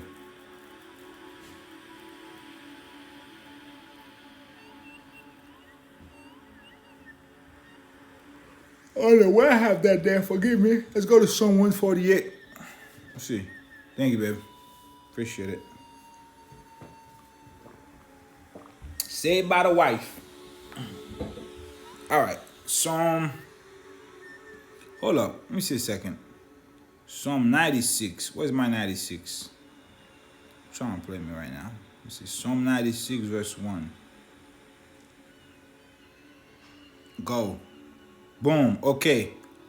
All right. Let's read this again. When we experience oneness and our spirit rise in awareness of everything around us, then our consciousness will be healed and will also heal the sickness of the earth. When that happens, the earth will produce a new note. Okay? Joyful tone of a healed and reborn planet. Psalm 96 verse 1 and Psalm 148. Psalm 96 verse 1. Oh, sing unto the Lord a new song. Sing unto the Lord all the earth. Okay? Sing unto Yahuwah a new song. Sing unto Yahuwah, all you whales, all you dolphins. Sing unto him, bless his name. Show forth his salvation from day to day. Declare his glory among the heathen, his wonders among all the people. Psalm 148. Let's go to 148. Praise ye the Lord. Praise the Lord from the heavens. Praise him in the heights. Praise him, all his angels. Praise him, all his hosts. Praise the Most High, sun and moon. Praise the Most High, all you stars of light. Praise the Most High, you heavens of heavens, and you waters that be above the heavens. Let them praise the name of the Most High, for he commanded and they were created. He has also established them forever and ever. He has made a decree which shall not pass. Praise the Most High from the earth, you dragons of all the deeps, fire and hail, snow and vapor, stormy wind fulfilling his word, mountains and hills, fruitful trees and all cedars, beasts and all cattle, creeping things and flying fowl, kings of the earth and all the people, princes and all judges of the earth, both young men and maidens and old men and children. Let them praise the name of Yahuwah, for his name alone is excellent. His glory is above the heaven and the earth. He also exalts the horn of his people, the praise of all his saints, even of the children of Yasharallah, a people near unto him. Praise ye Yahuwah. Now, praise ye the Lord. Okay? When the earth sounds out this new note, she will join her sister planet as all of creation moves upwards into the light and the greater harmony, divine harmonics. Humanity, the world, will rise upwards in consciousness, and we will be able to live in the eternal joy of which our scriptures speak. That is what we call the triumph of the light. And this is the whole process which the Melchizedeks have been guiding and supporting here and elsewhere in the galaxy over countless centuries. You see now, family, how important, how amazing, how great, how awesome are dolphins and whales. We love them. They heal the earth and soothes the earth from its sickness caused by mankind. Okay?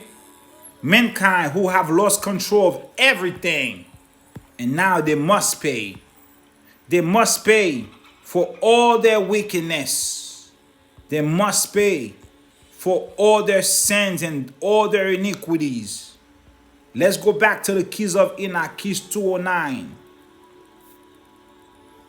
Let's go keys 209, number 12, page 256. Now, at the end of this cycle, we are seeing the second Adamic man being made through the visitation of the Lords of Light or the higher intelligence, which reprograms him because he has lost his conceptual apparatus of telethought communication. This is what happens. You are being reprogramming to receive your apparatus of telethought communication. Why? Because you lost it. So you can communicate with the other worlds. See, the other worlds doesn't have to be out there in space. There is the world of animals right here on the earth. There is the world of trees. There's the world of birds, the world of whales, the world of dolphins, the worlds of dogs, the worlds of cats, the worlds of worms, the worlds of butterfly. Okay? The higher intelligence is reprogramming you and I so we can reclaim our apparatus of telethought communication. Since we have lost the ability to reconcile multidimensional levels of consciousness programming, the Elohim factor takes over and programs the survival mechanisms in the second Adamic man's identity patterns so that he can go back into the light form of the Adam Cadman. That's where you're going back to. You're going back to your higher self, to your overself, to your light form of the Adam Cadman, which was in the motherland moon in Eden. So we go back to page 255 to key 209, number 1. This key of Enoch tells us that the brain energies which were materialized at the beginning of the present consciousness frequency, our life zone will be the same energies that will reappear and reorganize our fields of consciousness materialization at the end of the present program as we are resurrected into new consciousness thought forms. You're going back to what you used to be. What was then will be now. You are right back. You made a full circle, just like your ancient righteous ancestors. That's where you're going back to, family. That's where you're going back to. Now we'll go to the Third Testament. Man and nature. What does Yahweh Shai say about you? What does he say about man and nature? Let's see what our elder brother say. He says, page 236, Third Testament. The elements will obey you when you comply with my law and when you ask of it. When you ask it of me for the benefit of your brothers and of your sisters. The element will obey you when you comply with my law and when you ask me, okay, for them to obey you for the benefit of your brethren. He says, haven't I taught you that even the unleashed elements can hear your prayer and become calm? If those elements obey my voice, why should they not obey the voice of the children of the Lord when they have become prepared? You see now, let me tell you something. This has happened to me so many times and my wife. It would be raining. And one time we're coming from Brooklyn. It was raining heavy. Heavy on the highway. We couldn't see. My daughter sat right in the back seat and she prayed to the Most High to stop the rain. And it stopped immediately. Okay? A lot of you have this testimony where you pray for the rain to stop and it stopped. Okay? One time, I'm standing over here like a couple weeks ago. I'm watching a piece of napkin being blown by the wind, and it's coming towards my property. And I told Rahaviel, blow the napkin on the other side of the street. Do not let it come here. The moment I said that, the napkin froze in traffic. It stood there. And literally, it went on the other side so far back I couldn't see it no more. This is what you're being told right here. He says, have I not taught you? Even the unleashed elements can hear your prayer and become calm. Do you know how many storms come through Connecticut? How many hurricanes come through Connecticut, but they never come on this neighborhood? They never come on my street? How many wind go through here, but it never affects my house, my home, our home over here? Why? Because we talk to them and we pray to the Most High. We say, and we tell, and we say, Rahaviel, angel of the wind, you know us. Blow the other way. Always works, family. Mosiah says, if those elements obey my voice, don't you think they would obey your voice? You are my children. I have given you the spirit power over the material world so that he may overcome the trials and come to his destination. The struggle will be great, however. Okay? For since man has established on earth the only kingdom in which he believes, he has broken the harmony that ought to exist between him and that which surrounds him. Basically, he's saying that you don't have a relationship with the earthly mother angels. You have broken the harmony with what surrounds you. You don't have a relationship with the earthly mother angels, the angels of the presence, the Urkadeshi, the watchers of holiness.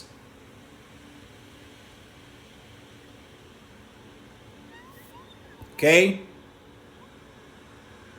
Now, when I have told these people that the elements may obey them, there have been those who have not believed. And I say that they have no reason to doubt. No, and I say that they have had reason to doubt. For nature will never obey those who do not recognize it. Oh, that's beautiful. Just like in the book of the Grandmothers, chapter 8, it says that you cannot feel the love of someone you have chosen not to know. So nature will never obey those who do not recognize it, and who profane, and who mock it, who disrespect it, who abuse it. Okay? Who creating technology of death to suppress it, to make it sick. Nature will never obey those who do not recognize its beauty, its elegance, its worth.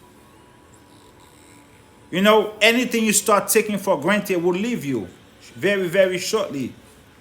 Whatever it is in your relationship, whatever it is, if you take that relationship for granted, you're losing that person. Whatever you take for granted, you are losing. The earth. When you take the earth for granted, oh, you are losing. He who knows how to live in accord with the laws of the spirit and matter, who lives in harmony with all that surrounds him, will identify himself with his creator, making himself worthy of being served and obeyed by the elements. How do you make yourself worthy of being served and obeyed by the elements? You need to know how to live in accord with the laws of the Most High, with the laws of spirit and matter. You need to know how to live in harmony with everything that surrounds you. Don't just go ahead and disrespect anything. Once you do that, you will identify yourself with your creator, making yourself worthy of being served and obeyed by the elements. They're just gonna conform to your will.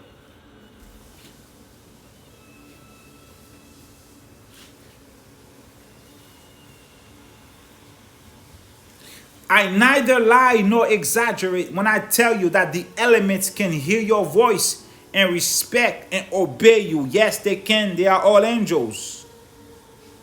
The history of Israel was written as a testimony of my truth. And in it, you can find that time and time again, the people of the Most High were recognized and respected by the forces and elements of nature. Why should you not be the same? And this is the same questions that I had with the Most High. I had for the Most High all week, and it was bothering me in my spirit. And I said, Father, I'm sick and tired of reading war stories about Enoch, about Abraham, about this, about that, about Moses, Elijah, and everybody else who had total control over the elements. He said, well, learn to live in accord with the laws of spirit and matter. Live in harmony with all that surrounds you. And you will identify yourself with me. And you will make yourself worthy of being served and obeyed by the elements. You understand? It all boils down back to your relationship. The most I tell you, this is how you were respected. This is how this is your history written down in the ages in truth.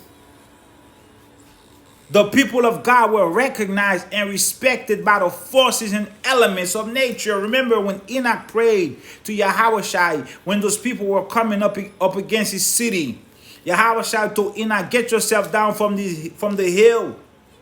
The earthly mother angels heard your prayer and they are groaning within themselves. They heard your prayer, Enoch, move from there. And the earth saw its first earthquake. The earth saw its first volcano, okay? Its first dust storm. Oh yeah.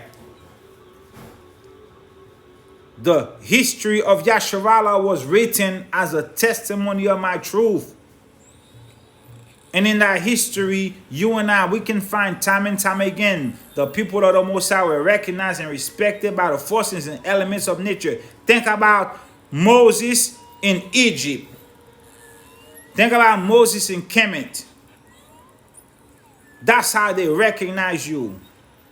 Because they will not mess with you, because they know your power will never leave you, will never forsake you. The Most High will send a wind, an earthquake, he'll send a tsunami, he'll send whatever he needs to send to set it off on your enemies, to protect you. He said, by any chance, do you believe that my power or my love for you has varied with the passage of time? He says, no, it has not. You, all of you, hearing this word, the light of my spirit bathes you. My power and my love are eternal and unchanging. This is a beautiful chapter, y'all. Read this chapter, Man and Nature. The power of the children of God over nature. Okay? And way more and way more.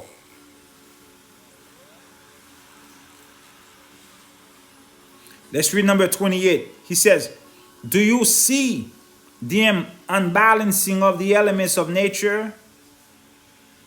Do you see the twisting they have suffered? Do you realize how you are touched by the unleashed forces? It is because you have broken the harmony that exists between the spiritual and the material lives, provoking thereby the chaos into which you are sinking. That's what you're doing. You are sinking your own battleship. You're provoking the spirit and you're provoking the material. You are violating. Not you, beloved. I'm talking about Esau. And every wicked Hebrew. It is because you have broken the harmony that exists between the spiritual and the material lives, provoking thereby the chaos into which you are sinking.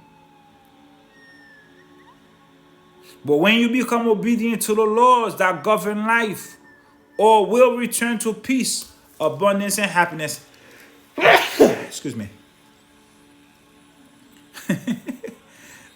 when you become obedient to my laws that govern this life, everything will return to shalom, to abundance, to happiness.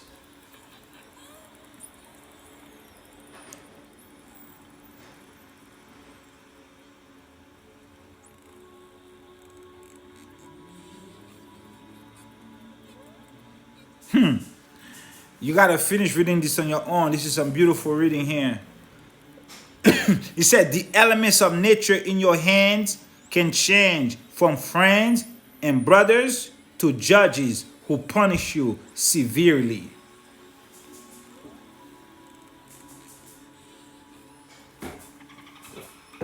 This is from the one who created them. All right, family?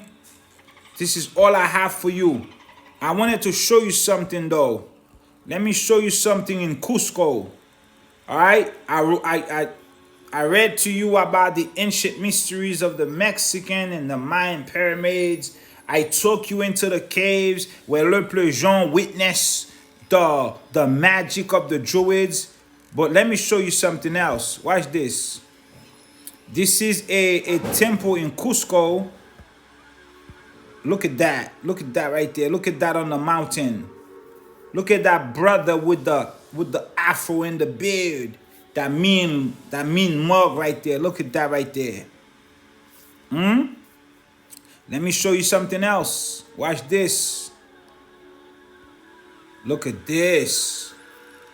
This is in South America. This is in this probably in Peru. Machu Picchu. There you go. This is Machu Picchu. Why is this not in your books? They don't put that in the books for you to see. Look at this. Look at this. Look at this beautiful thing. Look at what your ancestors did. Look at this. Look at what they carved out all over the mountains. Down there in Peru, in Cusco, in Machu Picchu. All over South America. Look at what you're not seeing. Look at this. Look at that. Look at this. Coming from... Can you see that? That's your Mount Rushmore right there. This is where they got this from. Do you see this being coming from the core of the earth? Huh? Look at the locks on top of his head.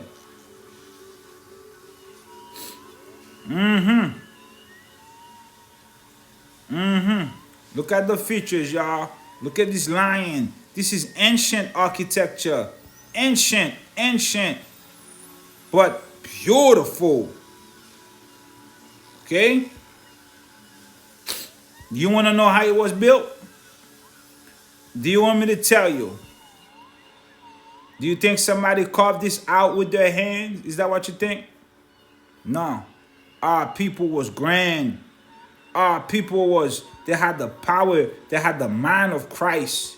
They had the power of the Most High. They look, this is how they built it. Let me show you something. Let's go back here. Before we go back, look at this. This is on the mountain right there. They carved that right in the mountain. Okay? Look at this. That mean mug right there. Look at these big old, huge stones. Okay? Watch this. Let's go to the emerald tablets, stuffed. This is what Thoth said about this.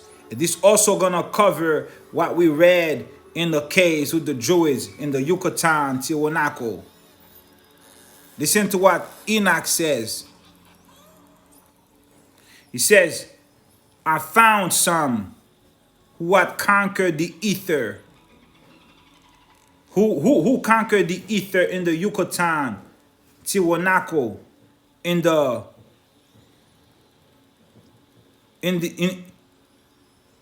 jungle with the old priests, the Druids. They conquered the ether. They call forth cloud and fire out of ether.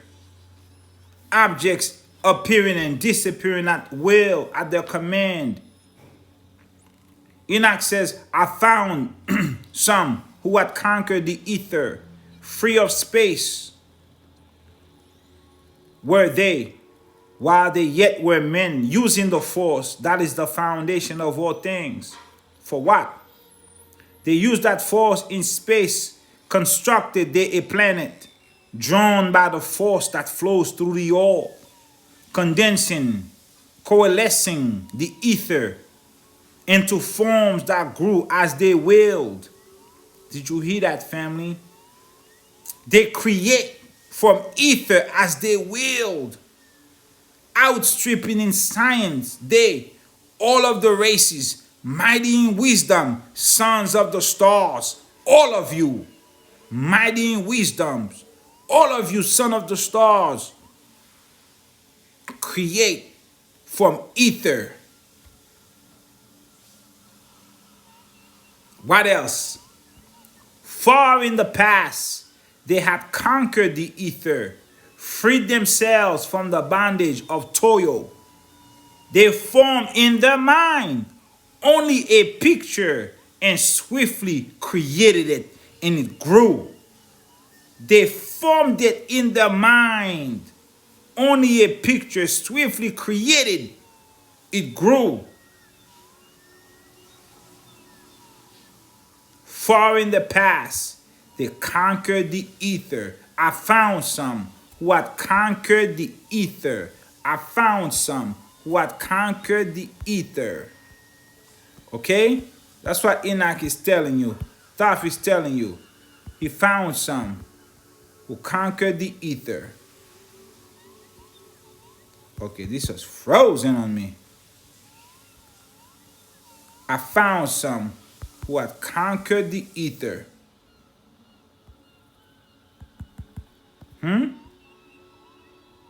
He found some who had conquered the ether.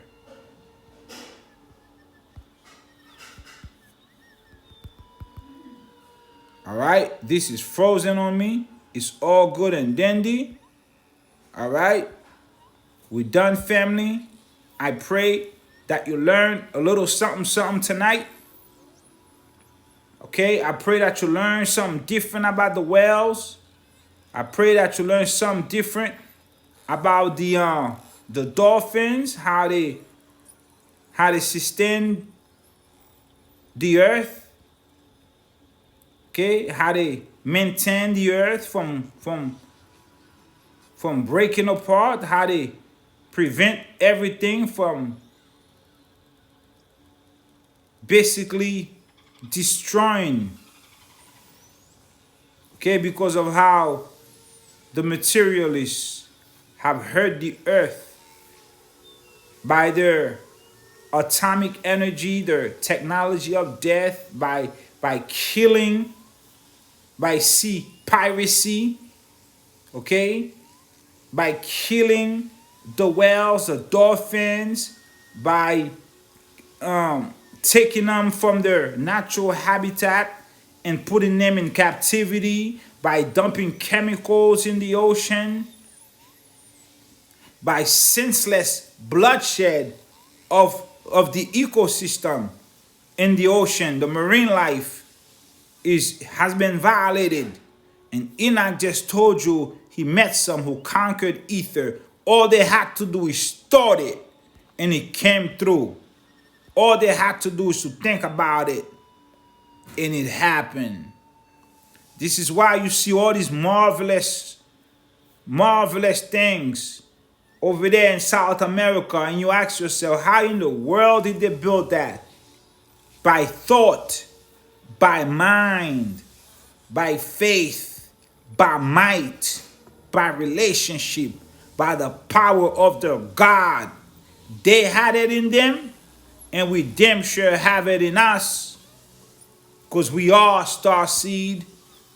We just got to harmonize our frequency with the frequency of our power, Yahuwah. We just got to harmonize our frequency so the Most High can give us back, or can awaken and activate in us those dormant DNA cells that we have. Okay? Cusco, capital of the Inca Empire. All right? Beautiful city. My neighbor just went to Cusco. He brought me back a book. He went to the Amazon. He said, Abdullah, the pictures do not do it justice. You gotta go for yourself. The pictures does not do it any justice. You gotta go for yourself. You gotta go for yourself. So you could see the beauty, the grandeur, the amazing, the wonderful things. You understand? All right, so they show you these, but they don't show you that right there. I have never seen these until today. Today was the first day that I've seen these. Okay, you see that sacred geometry. This is a location for a space vehicle. This is a spot for entry. This is a portal. Okay, look at these. Huh? That's beautiful, man. I can't get enough of this. I can't get enough of that. I can't get enough of that. Right there. Let's see the lion roar.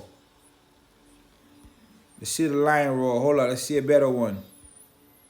I can't get enough of that. Let's get a better one and close out with a great one.